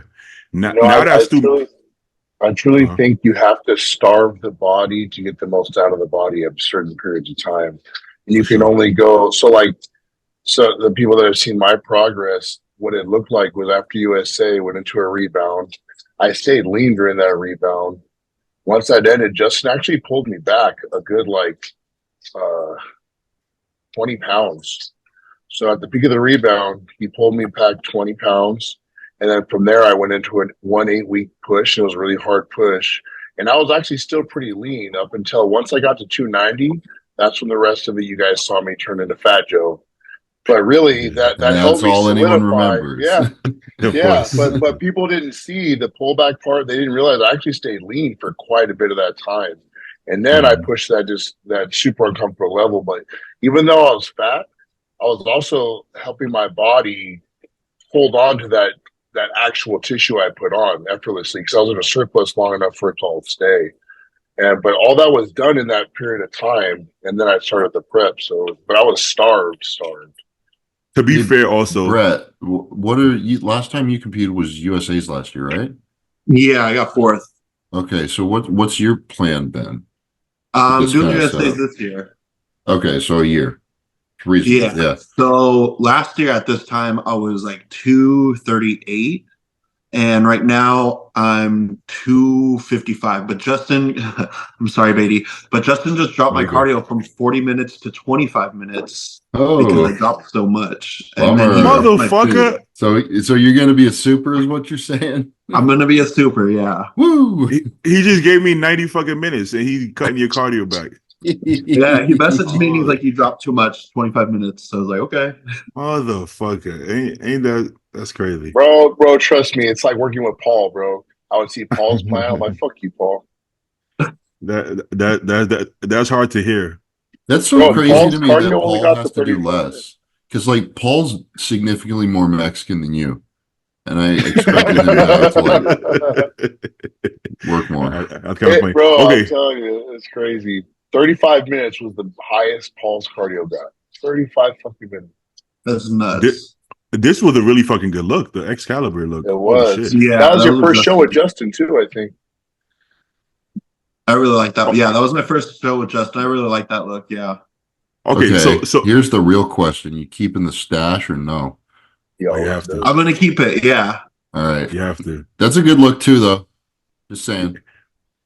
So I got a question. What makes this physique look like so pretty, right? Because in my head, I'm like, a small waist makes you look pretty, right? But I have a small waist. I don't feel like I look pretty. I feel like I look like round, but not pretty. I just think fits it and flows. Yeah, it's a flow to it. His arms are big enough. His lats insert where they're not low, but they're not too high, and his sweeps pop perfectly where they should. You know what? You know what? Actually, I think. Okay, let's say Akeem. Akeem's waist is tiny as well, right? My physique is more similar to Akeem, but if your arms are actually too big, it doesn't look as pretty, right? Yeah. I think so. I think if you have anything that stands out too much, you look less pretty, not more pretty. Yeah. That makes sense. Are we Like, starting the arm debate again? Because yeah, exactly. some people get away with this and some people don't. Like everyone raves about Nick's crazy arms, right? When I agree that they are so big that they throw off the proportion of the rest of his front double bicep. You know? That's what I'm getting at. I don't, because sometimes, okay, like with the arm debate, I get what people are trying to say. Like, if you take away Kevin Levone's tricep, he's going to be less aesthetic. But I believe there's a point. Huh? Sean Roden didn't have like ginormous arms that were like super. No. Exactly my point. So Dino has these incredible arms and forearms, but he actually looks less aesthetic than Bumstead. And Bumstead's arms, I wouldn't say they're small, but they're not big. Like, not good. Bumstead's insertions do suck, but his actual arm size, it works for his physique, right? I think aesthetics, honestly, the main reason they look so clean is where your back insertions are. Yeah. Like that is what gives a physique a certain flow that puts you like you said, Ramon, Dino, and Chris. where how Chris's lats sit and flare out, it automatically makes his physique stand out. Same with what I said about Brett, where his lats are inserting that small waist, it just looks really pretty. So when you say like your arms can't be too big or your legs can't be too big, right? I get it. I get what that means technically, but I think Brett would be less pretty. I think his arms are exactly where they need to be in balance, and I think his legs are. I actually think if his legs were bigger or his arms are bigger, he would look less pretty, not more pretty. Yeah. Does that make sense? So what you're saying is, if he's going to be a super, he's going to destroy his physique because he's too big. No. So okay, actually, I mean, Brett's on right now. But I told Brett that if because I knew he wouldn't get a pro card as a heavyweight because he was so close to the cap, and all Brett needed was more back thickness. That's it. Yeah. And so all the weight that Brett can put on, if he put on in his back, that's it, and that doesn't throw off the physique at all. So it's just. I mean, he has to be a super heavy in order because he needs muscle, and that is obviously weight. So it's like he'll have. I think he would have turned part of the heavyweight at some point, anyways. But why? Why hang around to sneak a pro card in the heavies when you know that you have a pro level physique? It doesn't make sense, and you would have to go anyways. You know. Yeah, and if you keep on just growing everything in proportion, then it's all just going to look bigger and still fit together. Exactly. But the point I was getting at is I feel like some people would say like, well, even with Bumstead, or I see it with Jordan Hutchinson, I think Jordan did need bigger arms at one point. But now I think they're where they need to be. I think what makes him pretty to look at is because he's in balance. So sometimes I don't agree with the body part thing. Jordan still needs a little bigger arms, in my opinion. I tell him this frequently. They've come a long way. They have. Yes. You got to give You're welcome, Jordan. You know what I'm talking about. Improvement. So even though I think big arms is cool, and I like my arms personally, but I think it actually makes me less prettier than Brett. I don't think people look at me and say he's pretty. I think people look at me and say he's aesthetic and bubbly, but not like that's a pretty physique. You know, you could say it, but I head about that. I'm like, my arms need to be bigger. You see? Yeah. Everybody thinks that though. Everybody feels that way. You know, that won't stop. But honestly, I think if you keep your proportions exactly the same, just bigger, I think it just gets prettier. I think it just stays pretty. You know, there's also a question of like, how does this look standing on your own? Just like, how's the physique look, and then how does it look in a lineup? Right? Exactly. Like, I mean, for example, like when never mind. You can talk about me because when I stay in the lineup, my shoulders, for example, looks like shit, and chest too.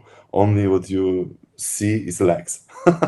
And you have very big legs. Yes. Yeah. Well, I mean that's a good point though, because like Christian, I think like he's pretty. I think he has a pretty physique. He has a very pretty physique, and he looks like more muscular than I do in, standing on his own, right? But then in a lineup, we're standing next to each other. Like I'm structurally larger than him.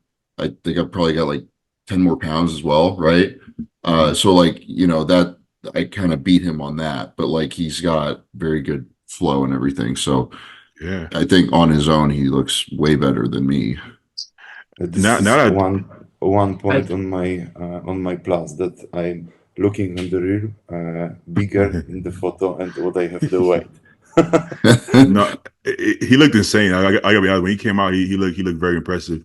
It's like when everything's in proportion, so Brett is big, but it's like because he's pretty, you wouldn't think, oh, this guy's big. You think pretty first, right? Same with Wolski. You're thinking pretty. You don't realize that, well, he actually is big. It don't have to be big on a scale, not scale weight, but visually, it's still big. And Brett actually, I feel like a bigger Brett would kind of look like Wolski.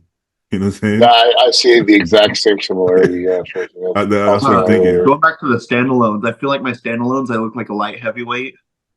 So if they, No, well, in the lineup, like USA's last year, your physique stood out. Like like my eyes were drawn to it. It's just like I said, when you turn around, it was just the back, the depth to the back. yeah, But you had to win if you had the back tissue and that. But it was just they kept you at a heavyweight. yeah. the Milos, Mauro still repeat this is that back pose win the show. Yeah. That's Yeah, important. from the That- back I mean, double biceps and back lat spread, and the judges want to know to who is which place where. On I the just lat. got acupuncture done, and because one of my lats sat a little higher, and after getting it done, my lat just dropped, and now it's like sitting evenly. Yeah. Oh, damn. Mm. Nuts. It's crazy. Your back had that way worse like 3 years ago, and it looks even Really? now. Yeah, Yeah, I his really just got it Achilles done, was a like, few days ago, and then the guy was like, "We'll work it on you again like the day before the show." I'm like, "Okay." Yo, Nuts. the first time I ever got work done on my back was like 3 years ago, and my back was pretty bad at the time. And I get work done, and then I hit a back workout, and I realized that this whole time I wasn't able to get any blood in my back. Like I was like, I got an actual back pump. I was like, I don't know if I've ever actually gotten a back pump like that. So then I'm like, that can be important. Like if shit is restricted, you might not. My friend actually told me that. She was like, bro, it looks like when you train back, you're not training back. All I see is your shoulders and traps. I'm like, what? You get offended, right? You're like, what? It's a girl telling me some shit like that. Like, who the fuck are you? You know? But but she was right. And then I'm like, so this whole time I'm training back, I'm just getting traps and rear delts. You know, that's so, how I always know if I need work done. Like, if I say, for example, let's just say my recent issue is a rear delt. My right side was firing perfectly, and my left side, I was like, fuck, couldn't connect.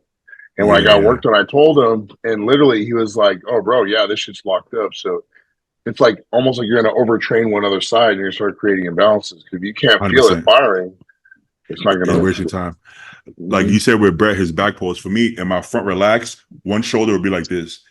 Yeah. Granted, in my head, I felt fine, but it would be like this. And when I try to even it out, then I actually, in my head, I felt like this. Right. Yep. So that, you know, that tells you something is way off. To go back to the heavyweight class last year, the guy who got 5th place, it's funny because him and Brett's physique stood out the most to me. First of all, they were so different. Okay, yeah, that guy. Guillermo? Yeah. Oh, dude, he messaged me. He was like, he was like, thanks for giving me a shout out. And he said he's doing North Americans this year. Oh, cool. So Heavyweight. I don't know. I told him to be a super because I think he needs to be, but I think he should too. You know what the thing is? Because I was in the same boat. If you're close to the weight class, you're nervous. Like, I'm gonna look small next to supers. It don't fucking matter. The truth is, it don't fucking matter. If you have the best physique, you win anyways, right? Exactly. Exactly my point. So if you pay attention, a lot of times the winners are not the heaviest people. Sometimes they're the lightest people. Actually, the lightest supers a lot of times win the class. So you have to forget about that. Like, I don't care if you're 232 on stage. Oh, but I'm so. Who cares? Nobody gives a fuck how much you weigh. Fucking Elias, he said he was has like obsession about this guy. the weight, especially right? when he lost too much kilograms. Then Elias said he was like 228. Think about that. He could have been heavy, but it's like, no, I look better. If his hands weren't so goddamn big, he would have been 225. It'd be a heavyweight. See, this is the whole scenario, right? With Clinton.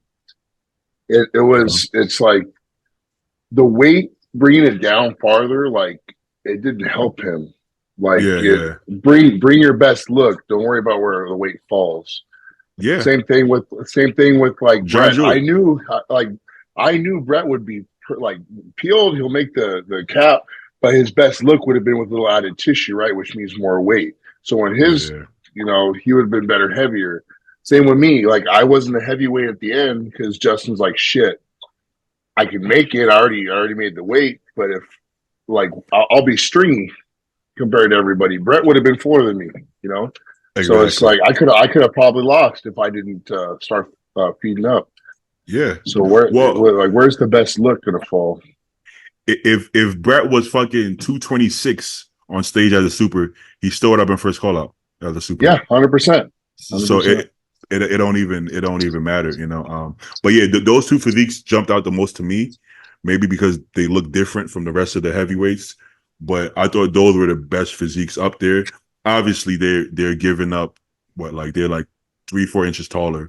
So you know, Manley and O'Donnell were obviously a lot thicker. But if I'm just looking at physiques, they had the better physiques. With all due respect to O'Donnell and Manley, they look great. No, it's just the shape, you know. That's all it is. Exactly. You know who gets big in the offseason? Justin O'Donnell. He was like 290 before he came down to heavyweights. I can't believe he was a heavyweight. He was a tank. It was a long prep. He probably shouldn't have. For him. Well, right? I mean, he was. I think to get in condition, I think he did need to do it. Maybe he could have been a light super, but I think he's going to be super this year. He's about that weight now, but significantly leaner, and he's doing nationals. I talked to him earlier today. He's for sure going to be a super. Okay, sweet. Yeah. There's no way. Yeah, but even if he gets food poisoning, he's going to be a fucking super. Yeah, bro. Well, what his coach was saying that they were having a hard time bringing him down too, because remember he got like constipated, like really bad towards the end. That's not good. Man, we've talked about poop like at least 3 times on this podcast already. I started it off. I'll take responsibility for that, but it's turning into a theme, guys. Just name this podcast title "Shits and Giggles." The poop podcast, the poopcast. Shits and Giggles. Well, I don't think we even finished the lineup, but yeah, basically we said that like 3 guys. Absolutely useless. We're useless. It took us like a full hour just to talk about 2 people. Oh well, so, we got Brett on. We're talking about Brett. So yeah, that's true. All right, so I think we all agree top 3. Oh no, actually we don't. We top said 5. Akeem. We all said Akeem and John more than likely fighting for the title. Does that sound fair? Or no? Yes. Who's coaching Hassan? I can't. We can't keep up nowadays. These people, just coaches are like fucking. Well, they're like handbags. Change with the season. Coach to coach, from what I've heard. Oh, Dorian! No, I never understood that. I never understood that. He did Dorian, which is perfect because he's there. Okay. I think Dorian is good. It's more like I don't know if Hassan's body is really hard or no. Did he just do quads? Because there's like nothing there. No, not hard. Like, he's definitely not hard physically. I'm saying like hard to work with, hard to figure out, right? Yeah. Somebody told me that if nobody can get you in shape, it's probably not them. It's probably you. Whatever that means. You know, whether it means that you're dropping the ball or your body is just fucked up, or both. Yeah, Hassan's not cheating on his diet or anything. I can't imagine he would. That's not the kind of guy he is. He's just like a freak of nature, but his body holds on to everything. I remember Chad talking about Big Ramy like that. Like you just feed him a tiny little thing and he just blows up off of it. So maybe this is an Egyptian guy thing. I'm not Hassan or Big Ramy, but one thing I learned is less is better. Not like do less cardio per se, but make sure you're recovering. If you can't recover, you just look worse. Like let's say if I'm doing 2 hours of cardio and I'm not getting in shape, if I do more than that, I look worse. I look fatter. So at some point you have to say, okay, let's pull back, no cardio for 2 days. Don't even train for the next 2 days. And then I drop like 8 pounds, right? So what happens is sometimes you keep doing more and more, and if it doesn't work, try doing less, but not the whole prep. Just have moments where you do less. So give yourself enough time in the prep that you can, I don't know if that makes sense. You got to manage your fatigue, I was just gonna say, a lot of bodybuilders. I mean, I can't speak for everybody, but they have a pretty decent fucking work ethic, right? So for sure, the hard part is balancing out, like, because you have that work ethic, like does that push you too far? Or like you need to figure out like more is not always better. And like I 100%. remember I was just training with Paul the other day, and I told him how it wasn't like so we were doing like two or three working sets or something. I was like, I'm not gonna do partials on the set right before my fucking last set. I'm like, because what the fuck is I gonna do? It's gonna take away from the next set. It's gonna take away from my volume and just beat my muscle up where it doesn't really make sense. So Yeah. it's like, yeah, cool. I worked harder, but that didn't really do anything for me. If you're somebody who has to do over 90 minutes of cardio and like less than 100 grams of carbs, just try to imagine what kind of havoc that wreaks on your body. So if you have to do that, you have to make sure you're recovering and being able to function as well. So people like Hassan, it's tricky because you have to manage in the timeline how far to push and how far to pull. So you got to keep a really close eye on somebody like him. He's been in shape though with AJ. No, I think. Yeah. Okay. That one time. So, who do you guys have winning? Let's go down. Let's start with Christian. Who you got winning, Christian? Oh, Tim Budish in here too. I think that the fight for first prize will be between Akim and Hassan. Oh yeah, you think so? Oh shit. Yes. Why? Because Hassan last year where he won qualification in USA. Yeah. Yes. I don't John remember. Javet. He won in Vancouver. Oh, yeah, that's I remember him winning. He just doesn't look like he's in shape, man. Gotta be honest with you. He's fat. That was me. Don't be a meanie. No meanies on the podcast. Meanie free. Meanie. He's a little behind. We will see which place will be team, because team from 4 weeks is still out top 5. Yes, and everyone think that in the show he go higher. Yeah, and honestly, he's now in this year. I think that this is him best condition team. But, Tim. Oh yeah, Tim. Yeah. Team. Tim. Yeah, Tim. Talk about team. Yeah. Okay. Well, anybody else think Hassan is gonna win? I think he's top 3. I think so. Yeah. I was gonna say top 5, but not. I don't know if he'll top 3.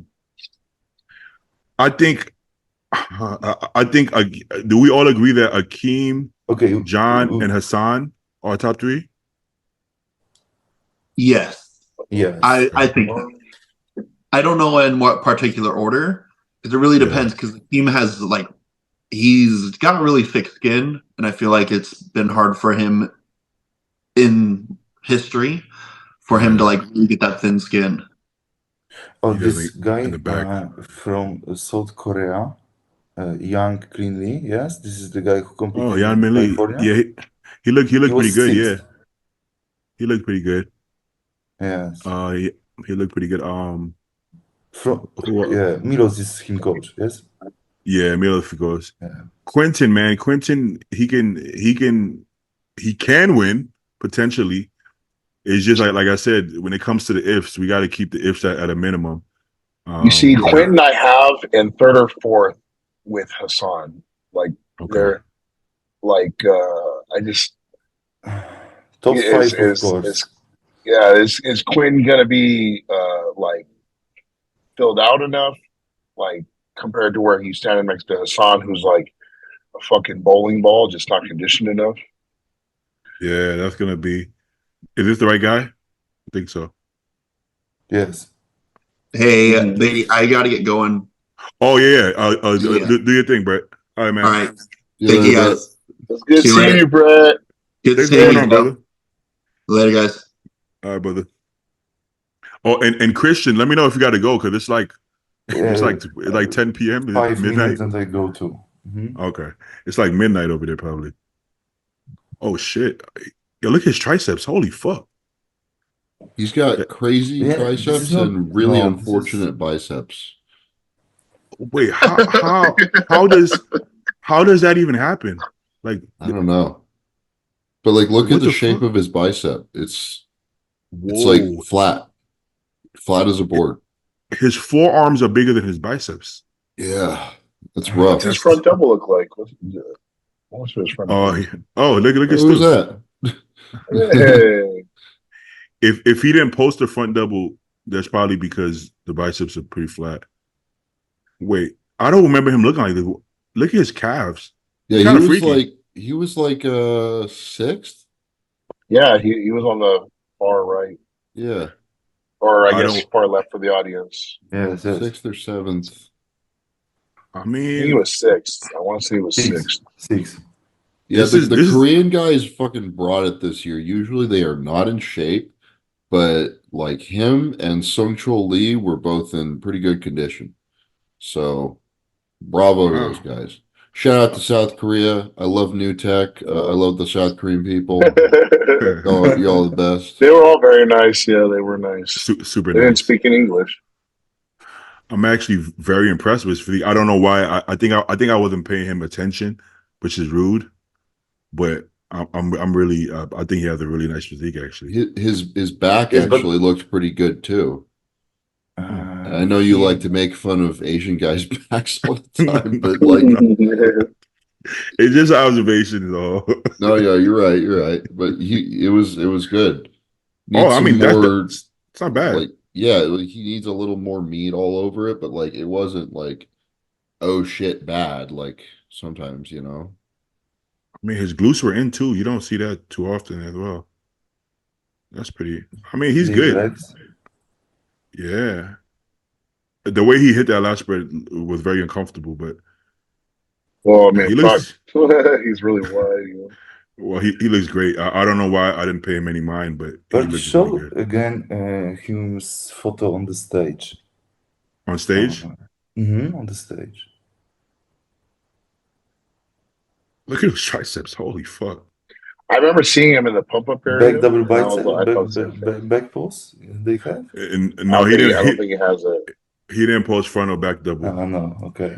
I just want to watch him striation and shred it on the back. His calves. Holy fuck! Oh, good job. Well, he's going to be up there. He's going to be top 5, right? You got Tim Budishin, 2, 3, 4, 5. Yeah. Oh, you got Robin, Brett, Nate. They're all going to be shredded as fuck, obviously. Yeah. This is gonna be Brent's last show. He's his wife is competing in women's physique, I believe. So they're gonna do the show together, which is pretty cool. But What you mean yeah, that he's show? yeah, I think he's like 38 or 39 now. And you know, after the Cal, he was talking to me backstage, and he was exasperated. He was asking me like, "Dude, did I look like shit? What went wrong?" No, You know? no. And I was like, "No, dude, you're huge and shredded. It's just Yes. this is just what happened. I wouldn't overthink it." But Yeah. you know, he's kind of like looking at the whole thing, like, "What am I doing to myself here? Yeah, And what am I getting out of it?" And because he's type 1 diabetic too, and he has, you know, legit complications from it often. Like last year in prep, he had big issues. He almost went blind That's not good. from diabetes. I don't understand how that all works, but yeah, he's I think he's gonna hang it up after this and ride off into the sunset. But If the risk is that big and your placings don't reflect, then it doesn't. You know, you can't just keep doing it. So I just hope we continue to see him like at shows and at events and stuff, because I love Brent, man. He's so cool. he's dope. He's dope. Nice guy. That the other Korean guy was 46 apparently. Oh, the guy from Venice Golds. Yeah, that's impressive, right? Yeah. How the fuck- Actually, he's never worked with a coach before, and Blue told me that he just started working with Blue. So, What's his name? shoot, I forget. But guess how much he weighed? It's hard to say. He's kind of tall. He's like my height, right?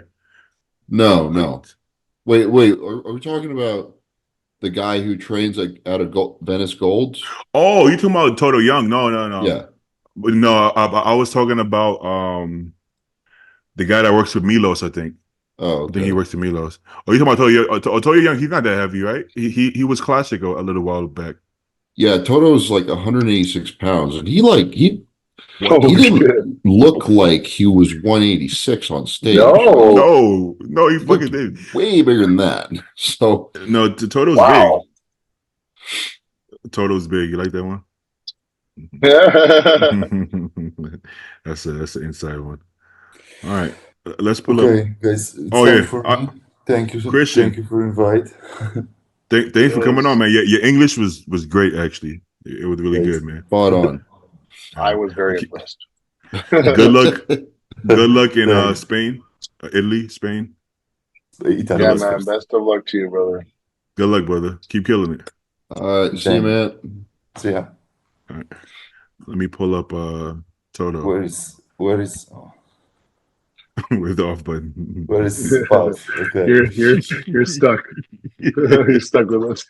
Yeah, you just keep the computer on. All right, Toto Young. Yeah. He the regular at Gold Venice. I mean, he looks a lot bigger than 180. I'll tell you that. Yeah, That's crazy, fucking right? incredible. How old is Toto? He's in his 40s. I think he's like mid 40s. It's impressive. Yeah. Impressive. So he's never had a coach in his life, and he just started working with Blue. So Oh wow. I didn't. Well, I look at didn't him even next know to that Sean about him. Carita. Where? Up top. I'll go up. Go up. Right there. Oh, this is pretty old too. I don't remember seeing him backstage. So I didn't register like how tall he was or how big he was or anything. I didn't see him He- backstage either. I really didn't. I don't remember seeing him at all. I I guess don't he know was what really he short. We didn't see Yeah, it. fuck. He definitely he's definitely on the shorter side, to say the least, smaller statured guy. But he has the shit. When he was doing classic, I used to be like, how the fuck did you make classic weight? I was like, wait, what? But now it makes sense. He was probably just really light, you know. All right. I want to do a couple questions. One. We didn't do And one the question three of on us. Sunday. We can actually Do questions. answer them. Yeah. We're the three best friends that anybody could have. I gotta be honest. I'm starting to fade, but I think it's easier. With just three of us, I feel like it's gonna be easier. I could, I don't know. I feel like You it's actually less knocks them work. out, like you said. Knock them out. Exactly. All right. Should I put up last week's questions first? Because we didn't do any questions last week. Yeah, Sure. I got Tinkle. Be right back. But yeah, go handle your business. Mhm. How you feeling this rebound, Joe? Honestly, so this one reminds me a lot of the last two. They're always the same. I end up putting on like it kind of ranges, like about, let's just say on average like 10 pounds after the weekend, and then Justin gives me the plan, and I gain like a little bit, and then he upped my food.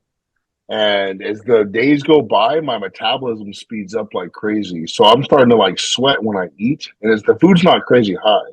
So I actually lost 2 pounds since Monday. So I'm back to 257. Oh wow. I'm sorry, I lost 3 pounds. I lost 3 pounds. So I'm back down. The heaviest I was 260, and now I'm back to 257. Body working overdrive from.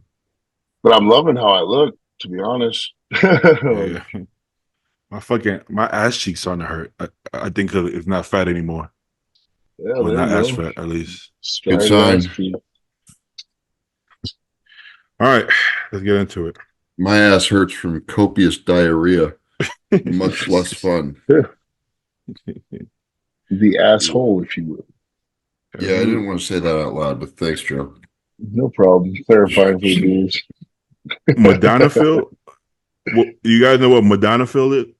Modafinil. Modafinil, yeah. I don't. What's that? Modafinil is a wakefulness aid. It's not, I don't know if it's a stimulant. I don't think it's a stimulant, but they use it to treat narcolepsy. And people will use it as kind of a nootropic to help them like focus better. I have some, I've used it like once. I don't remember it really helping that much with focus, but I'm also comparing it to like fucking Adderall, right? So my baseline is skewed. Man. I have some friends who really like it. There's so much shit out there, bro. Like some of these questions, I'm like, how do people even learn about these shit? Like, are people actively looking for these things? We're drug obsessed bunch, man. You know, I think people always try to find something that's going to help make the difficulty not so difficult with everything. So For sure. If you want something, you can always get dialed moods. There we go. I was waiting. I heard it coming. You could use Fat Joe. Is it Fat Joe?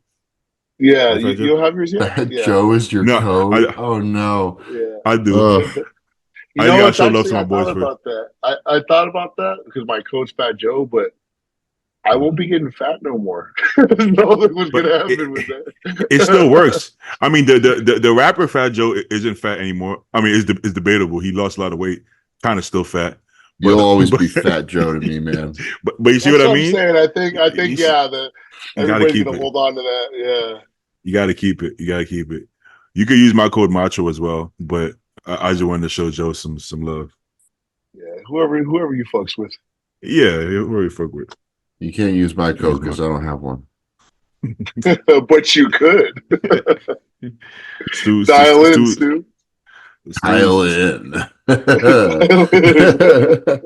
You got to offer Stu $5,000 minimum a month. Hey man. All right. What's everybody's first job? First job. Oh, funny story. You know what my first job was? That Marriott. No, that hotel that they have the New York Pro at, the Marriott in New Jersey. That was your first job.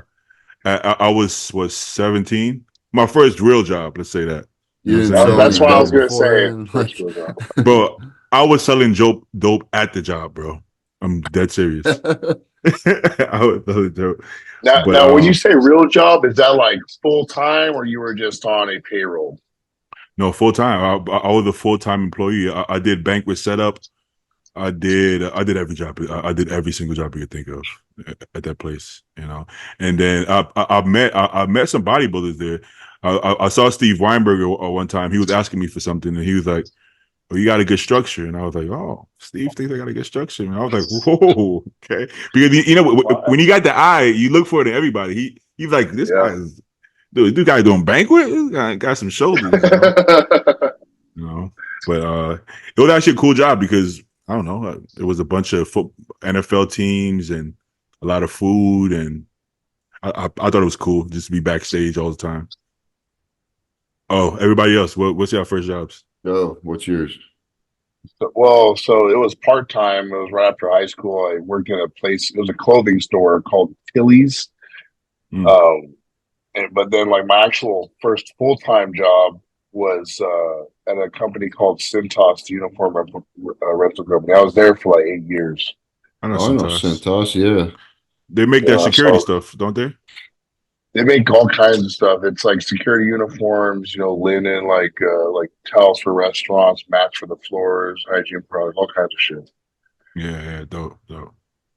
Imagine it. Go ahead. Okay, imagine if I still worked at that Marriott and I would see Stu like, "Hey, I'm a fan, Stu. I'm a big fan, bro. Let me get your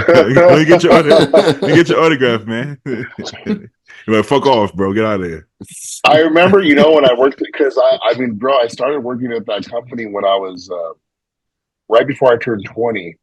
And so in those 8 years, they saw me get to I think the heaviest I ever got there was 250 pounds. This was after the cow. Oh, after the cow, I got 250, and that's when I walked away pretty much. But they literally watched me turn into a fucking monster to them, and That's the limit.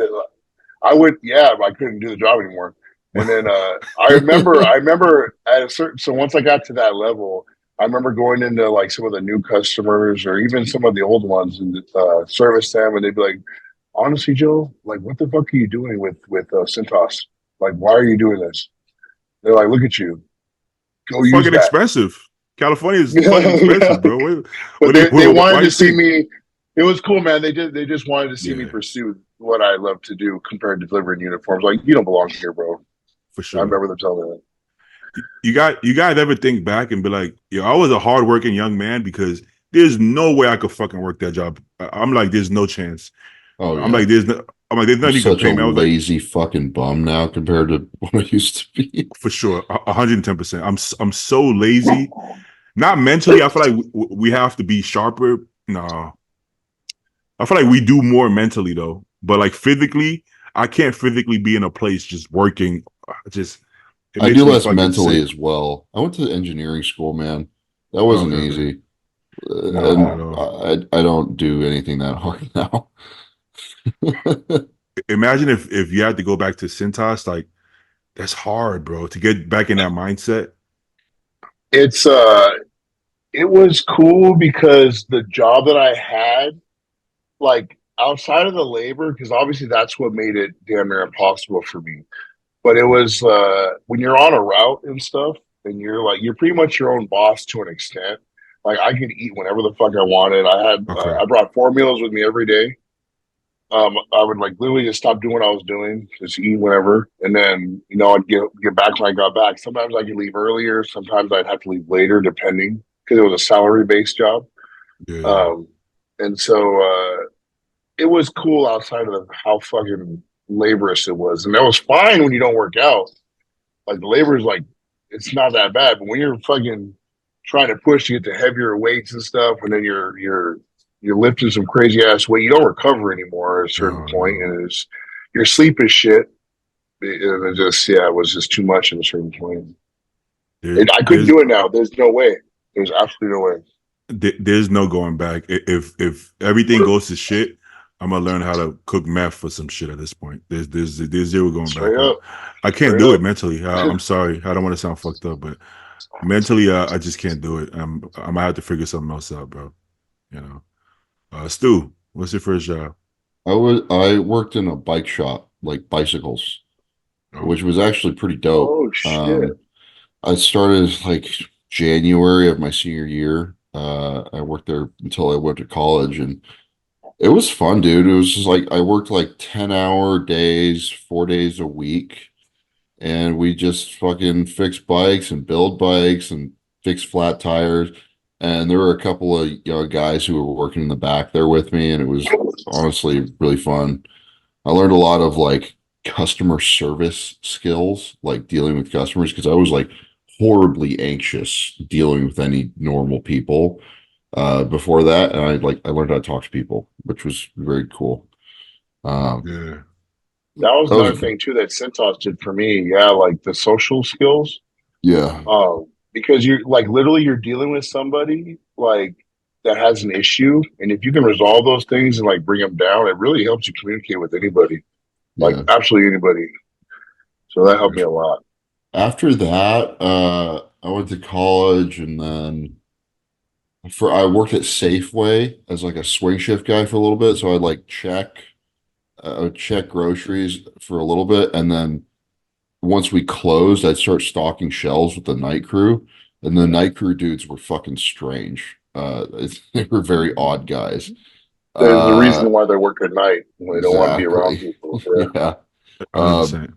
And then I worked at the college gym after that. I got fired from there. Nice. They were fucking anal. Like if you were 2 minutes late, you get a write-up, 3 write-ups, and you're done. And so that didn't happen that didn't take very long. And then I started bouncing at the college bar, which was probably the most fun I had, because we get like tipped out and everything, and you just get to see a bunch of like your friends, drunk degenerates just doing funny shit. And this is like the closest thing to a club that we had in Corvallis at Oregon State.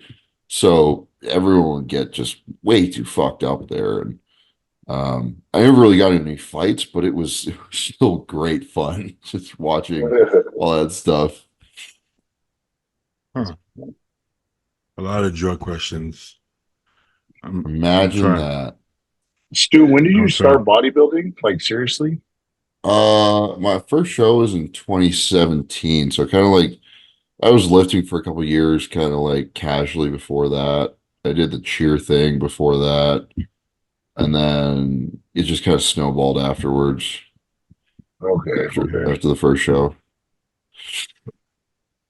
This is Like kind of, body, like my job stopped being fun once I started bodybuilding serious. So like Yeah, when I was about, I guess you could say 24.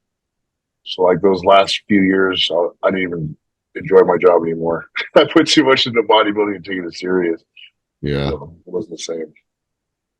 Well, it's How just do so you- hard to like show up 40, 50 hours a week to some occupation that you really have no passion for because you have this other thing that's just taking up all your thought yeah. and most of your physical energy, right? And you just like over time, it's just like, yeah, I'm paying my bills. And then it's just like, yeah, I'm paying my bills, but could I be paying my bills with this thing that I actually enjoy doing? And then it starts to like Yeah. get into your head and you're like, maybe I could. And things start to go well. And it's like, eventually you go and make that Start leap. checking out. Yeah. Yeah. We talked about that on the last podcast.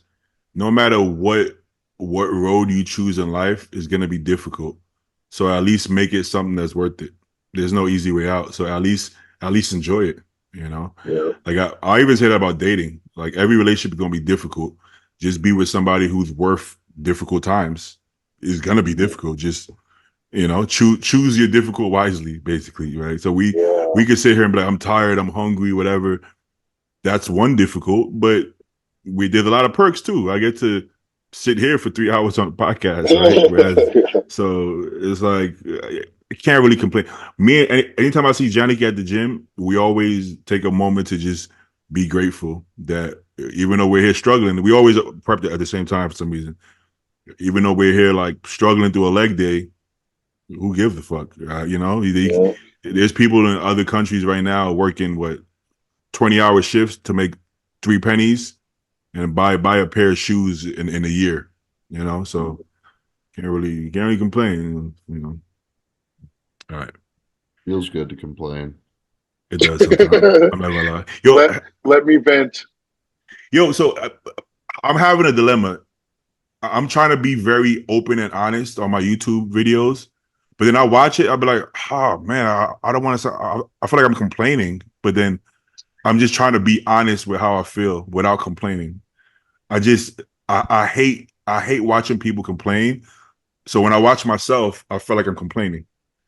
All you got to do is at the end of the segment, just say like, it do be like that. And then cut to the next part. And that doesn't sound like complaining. It's just like acceptance. It's funny you say that because that's exactly what I do. I don't know if you've seen the video. When I'm done, when I'm done, I'm like, but who gives a fuck? The judges don't care how tired you are. Yeah. Okay. I always say that at the end. So good. All right. So I don't get it. You're on the right page. But it's kind of the concept. It's like, well, when someone's saying, "Hey man, how you feeling?" You're like, "I feel like fucking shit," but that means I look fucking incredible. Exactly. Yeah. So it's funny y'all are saying that's exactly how all of my videos been going. I'll say my spiel. This was this was that, and then I'll be like, but you know what? It is what it is, and it's great anyways. I'm blessed to be doing what this. It is. So that's Wouldn't have it any other way. All right. But yeah, but also when I used to watch Ronnie and Jay, I feel like now that they made it look easy, they didn't show. I feel like a lot of people don't show how difficult it is. So a lot of upcoming people think it's like so easy. Like I want to be pro. And in their first diet, they're like, "What the fuck? This is so hard." That's why I want people to see that it's not. Even though we love it as a whole, every day is not fun, and you're not gonna enjoy every workout. You know, like if I say like, "Damn, today I don't feel like working out," like a younger guy would be like, "What? Working out is so fun though," and it's like, yes, it is fun, but when you feel like complete shit and you're hungry and tired, it's not as fun. You know, you just never been there yet because you haven't actually got lean yet. You know, so I think it's important that we let them know that it's difficult and it's not just always going to be fun workouts, right? That's how I Yeah, think. like I mean, sometimes in my videos, I would say like today's one of those days I'm going through it in the beginning, but then like say I'll start to get amped up, I'll share that too. So I say I'll get into that set like Perfect. here I am, like this is why, and I'll say something like that's like this is why I fucking love this shit because no matter how I start, like I end up 100%. fucking loving this shit. So 100%. I posted a leg day video, and for like the first, I don't know, like 10 minutes of the video, I didn't say one word just because I don't feel like fucking talking right now. But then I'm on a hack squats and I'm like, you know what? I feel okay. Hey, we got 2 working sets, and then I feel better. Fuck, you know. Sometimes it ebbs and flows like that. You know, it is what it is. All right, let's do a couple more. Gotta eat. I got carbs today, bro. Finally, after 2 days of. Ooh, good for you. The past 4 days been 4 ounces twice, so like 60 carbs for the whole day. Hey, with 90 dude, you do something that I really don't like. You measure carbs in ounces, like ounces of rice. For rice I do ounces, but for don't do that. You don't like that? No. All right, so you know what's funny? fucking Somebody annoying. asked me that shit. I 100 grams. put up I think I did a day of eating of like my meals on my story, and I put my protein in ounces and my rice in grams. And they're like, "Why do you measure it different?" I'm like, it's easy for me to do that. What's easy is to just do everything in grams, so you don't have to click the change unit button 14 That is annoying. times. That is fucking annoying, and that do everything in grams. That's how I write all my plans for my clients. That's how I write. That's how I've always Justin done has it. Justin has it. But the stupid bonus is if you're measuring fluids, guess how much 1 milliliter of fluid weighs? It's a gram. 1 gram. Yeah. That I don't change. You could make your life so much easier. Like, and click so many less buttons. You know. Well, the really fucked up part is that I actually know what it is in grams, right? So it would be 100 grams of rice, but I still press the fucking button and put it on ounces. It's crazy. That's what I'm saying. Like, you're like committed to the Americanism. Like I respect that, but like it is weird. Stupid. Like, you know. I do my raw weight in grams. Like for the cream of rice and oatmeal, I do grams for some reason. But then rice, that's like an old school thing. I think the old school guys did like cooked shit in ounces. I don't know. Man, yeah. I mean, when people ask me how much meat I eat in a meal, I'll try to give them an answer in ounces so they have some that like they can grasp it, right? Because if I say 330 grams, it's like, huh? They just get lot. Like this look. That's like 10 ounces, face. Right? Is that like I think ounces? It's like 11-ish. Yeah. And that's what I usually say. I think like it's 330 grams, which I think is like 11 or something. So yeah, they that might be like 12 or 13. No, it's 11 and a half. Okay, yeah, it's 11 and a half. I remember now. Okay. Damn. But yeah, I got some carbs today, and man, that cream of rice tasted so fucking good, bro. Oh man, that's next level. It might as well have been a fucking cheat meal. The cream of rice was the best shit ever. Bro, I'm at a point where after every meal, like I said, the food's not crazy high, but like I eat and I want to take a nap. Like I'm so tired. Well, that's the thing about the carbs, because the carbs make you sleepy. So it's like in my head, I'm like, I'm gonna have all this energy. I have the cream of rice and I'm like fucking dozing off. I'm like, what the fuck, bro? So you know, you won't feel better probably till like tomorrow, right? Like if I go back down to carbs and then I have glycogen in my body, I'll probably feel better. But when I eat the meal, I'm ready to go to sleep. I gotta be honest, ready to pass the fuck out. All right, Last question. How do you handle two of your close friends beefing? Stay out of it. That's exactly what I'm. Y'all are two grown men. At the end of the day, if Stu is like, you know what, Joe, man, Joe fucking took my wallet and I hate him now. Oh, you know what? Yeah, fuck Joe. No, I'm like, oh, no, go talk to Joe. I don't fuck tell you. I'm sorry. I think I'm I'll sorry that play happened to both you. sides and gossip. Make things interesting. Start slipping them info that's like not true, and just make them even angrier at each other. See, there's limitations, but then there's also two sides to the story. So one of my friends told me one of our mutual friends scammed him. And I'm like, oh, that don't sound like him to me. That sounds strange. So what did he do? Yeah, I gave him, 10 grand and he never paid me back. I'm like, why would you give him 10 grand? That sounds a little suspicious, And then obviously when I talked to the guy, it was a whole different conversation. He was like, well, he owed me to begin with. And I'm like, well, see, he didn't put that part in the story, right? So how about I just don't get involved and let you guys, figure That's that why, out. bro. There's three sides to a story: his, You're right. theirs, and the truth. So you're never going to Yeah. get the truth because everyone's going to always try to make it seem like their story is going to be they're the victim. I agree. This is something you got to be really careful of in like the bodybuilding world. I've realized because like it's a small world. A lot of people know each other, and a lot of people don't like each other. And you're going to meet and know a lot of people who you would prefer to stay on good terms with, right? So 100%. if you hear something from X and they don't like Y, but you're friends with both of them, you just kind of like get tea from all angles, and it's like, fuck me. I don't want to keep my hands clean of this. While we've been on this exact same podcast, that's happened to me twice already on the phone. One guy is talking shit about, I won't mention it, obviously, is talking shit about one of my friends who's a bodybuilder as well. And I want to say, watch your fucking mouth, but that's his truth. And he's my friend as well. But I don't want to hear somebody talk bad about my friend at the same time. So I didn't say anything in the convo. I just didn't say anything. But I could only take so much before I'm like, yo, be careful. Watch your fucking mouth. Because at the end of the day, talk to him. But if you're talking in a group chat, you know what I'm saying? Okay, if you have a problem with Joe and then you keep talking shit in the group chat, I'm like, yo, maybe you should go talk to Joe at some point because he's still my friend. You're my friend as well. But yeah, I don't really want to hear it, because I also trust my judgment to a point that I feel like my friends are good people.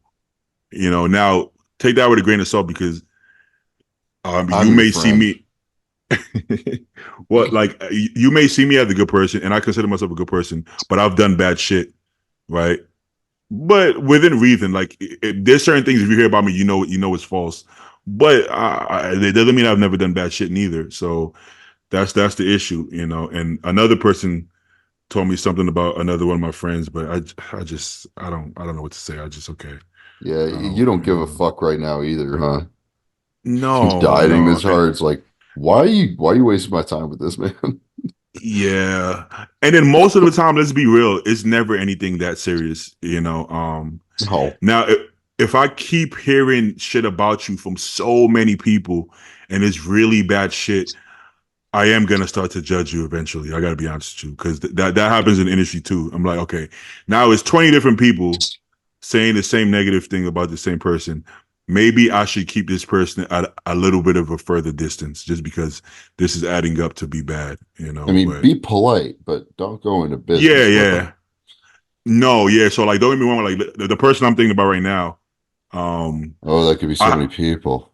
Oh God, there's so many people.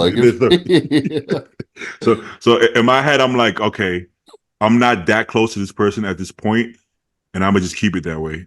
If I see them, hey, let's go eat. I'll be down for that. But any like close relationships, probably not. Just from the track record. But there's only a select few people you want to talk about deep intellectual shit with. Like, you don't want to share that with just anybody. Just Beatty. Exactly. I only talk to Beatty about that. But I gotta be honest. I do have some biases, man. There's people that I'm just not gonna believe it, man. If you told me, yo, Joe owes me 20 grand, I'm like, there's no way, bro. Nah, man. It must be a misunderstanding. There's no way, man. He wouldn't do that. So I definitely have some biases, you know. If I they said find about that very Stu, fun when, like, if they say that about me, yeah, would you I'm believe be like, it? oh man, I still might, but I still got your back, Stu. Don't worry about it. I still got your back. I'm be like, you know what? Fuck Still it. pay you back. Yeah. I'm like, yo, Stu, can we fucking split the 20 grand or something? What's going on with the 20 grand? No. Listen, we all have flaws though. So I don't believe in cutting people off, that's why I don't like cancel culture. I'm not finna cancel everybody for the first mistake they make, because we like to act like we're perfect and we're not fucking perfect. Yeah, and if you just like threw everyone out in this industry who you heard a bad thing about, you would not fuck with anybody. And I mean, to be honest, like Beatty said, we all make mistakes. So it's just a matter of, you're not defined by the mistake, but how you move after the mistake. Like, what do you do? but you with never that? hear about that part when you're gossiping. no. That's true. Can you think of like a deal breaker? Like if you heard this and you confirmed it for sure, there's no way you would be able to fuck with this person. Sold fake growth hormone. That's personal. This is actually no, like actually like knowingly selling fake drugs or narking. Narking is like, no, you're excommunicado, like fuck out of here. Yeah. And I know a couple of people who have done that. Well-known people, you know, so yeah. Nope. I actually had a good friend, let's say a brother of a good friend of mine who was also my friend, but not a close friend. And let's say he broke the law in one of the worst ways you could break the law, and he's in jail. And obviously, I can't fuck with him in any kind of way whatsoever. You know, so that there are certain things that there's no way. Like I can't even speak to you. I can't even look at you. You know what I'm saying? But that's rare. Like shit like that don't happen very, very often. You know, but there are cases. Or if you do something like inappropriate to somebody's girlfriend, I don't like if you know this somebody's girlfriend and this is your friend and you try to talk to her or something like that. That might be kind of like legit girlfriend. I like you girls getting passed around. That's guys do shit like that. But like a legit, this is like wifey. Nah, I can't fuck with that. That says too much about your character to me. Yeah, you can't fuck with that dude, and you can't fuck with the girl if she was reciprocating it. Good point. Some people kind of leave that part out. What about the person that was supposed to be like he shouldn't even have the opportunity if you're being honest. Yep. You know, some guys say, well, the guy is just being a guy. It's the girl's fault. But if the guy is your friend, then takes two to tango, man. Yeah. Damn. Yeah, like we're narking, do not fucking snitch. This is a world where literally everyone is doing illegal shit every day. Okay, so like, don't even start. You can't do that. Yeah, don't throw stones if you live in a glass house, right? I feel like we're ending on a negative note. Should I ask something positive? Yeah, let's do something different. We'll do something positive. What I possibly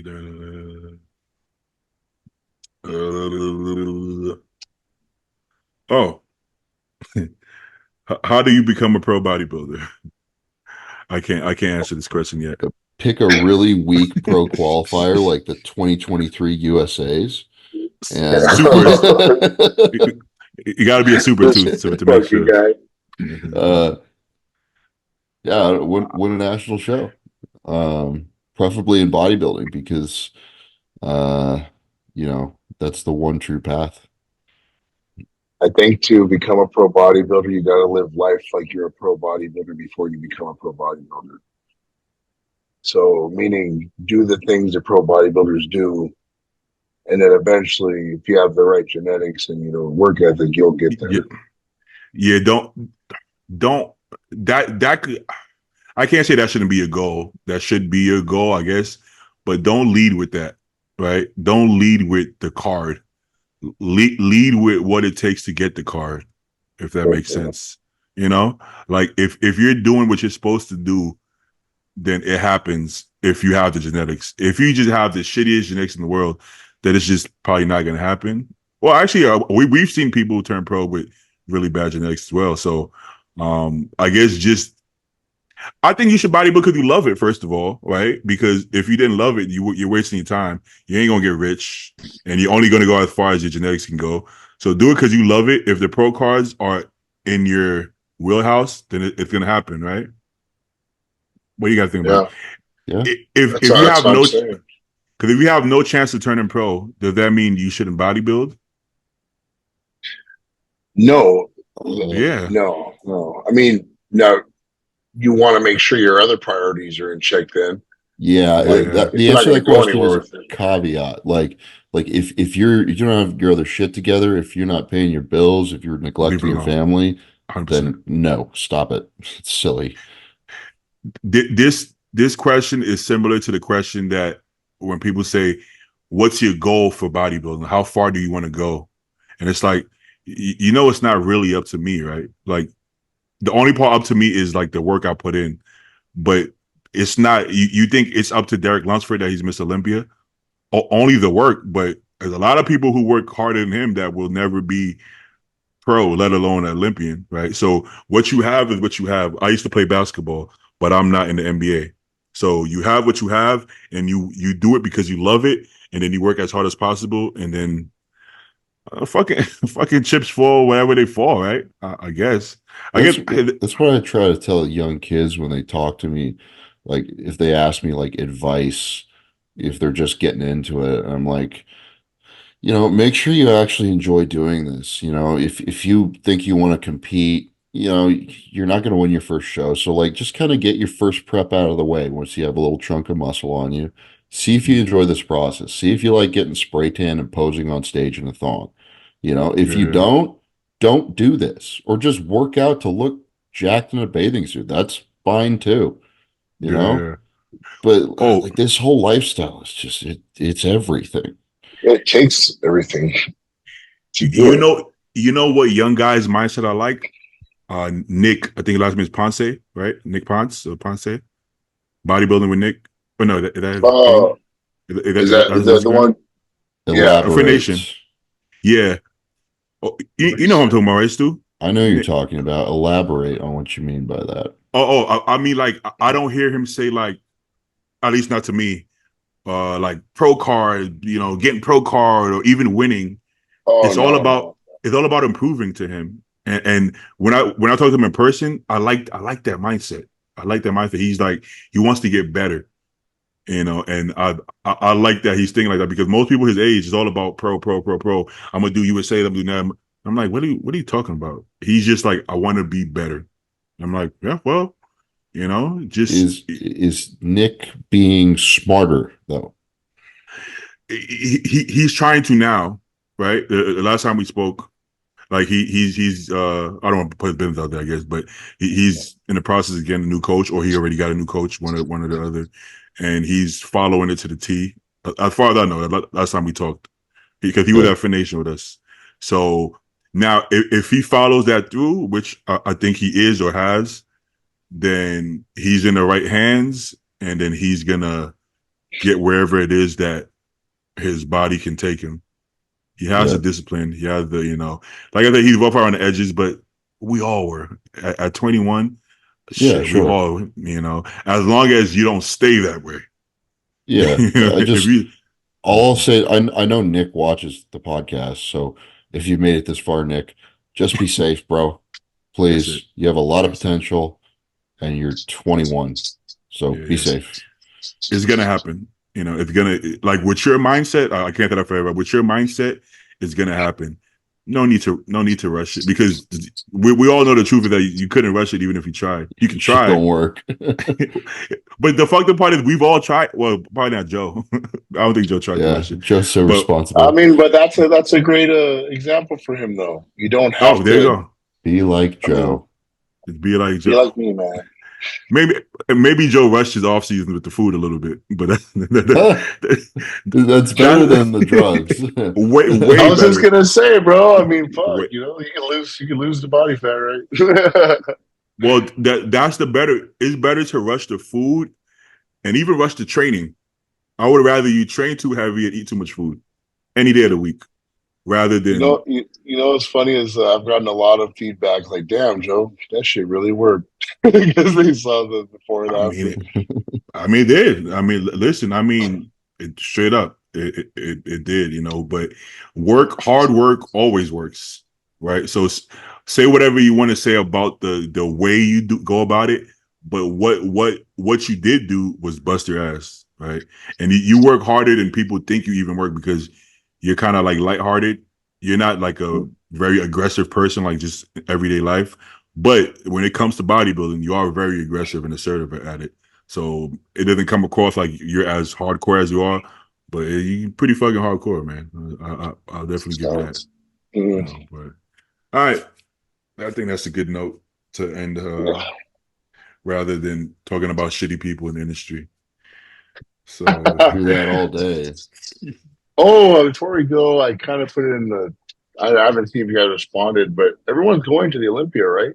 All of us. yeah, Yeah. farther no. Hopefully Unless to compete. Huh. I mean, Yeah, competing or just like, but I don't want to fucking put a negative thing out there. But it's like, say you don't compete, would you still go? Like, regardless? Yeah, I will be. Gas Okay, is going to be doing okay. things. So That's we what I in was there. gonna say. Yeah. So are we like, okay? Gasp is probably gonna pay for the whole trip, regardless, right? They're going to be doing the whole Gasp house thing where they rent this preposterously large Airbnb, and they have like a bunch of their athletes and affiliates out there, and we do stuff, and then there's a watch party. So like I'd probably be staying with them if I'm not competing. That's what I figured. Yeah. But I figure, we're all out there. We get if we're not competing, and we all gonna stay at the fucking gas house. Fuck it. Let's go. Yeah, I guess that's where we're gonna go. Just get a bunk bed for the three of us. See if it'll hold it. Well, I feel like let's talk. Off air, I guess. That's what I was gonna say. I was like, this is gonna be a conversation with me, you, Zaid, and Paul, pretty much, I guess. Yeah. Kennedy might come. Oh yeah, that's another person. Yeah. All right, we in there. But gentlemen, I really want to eat this cream of rice. I'm looking forward to it. I get it. No post podcast. Oh yeah, you know what? Let's do like 5 minutes. All right. All right, people. Bye, people. Bye, people.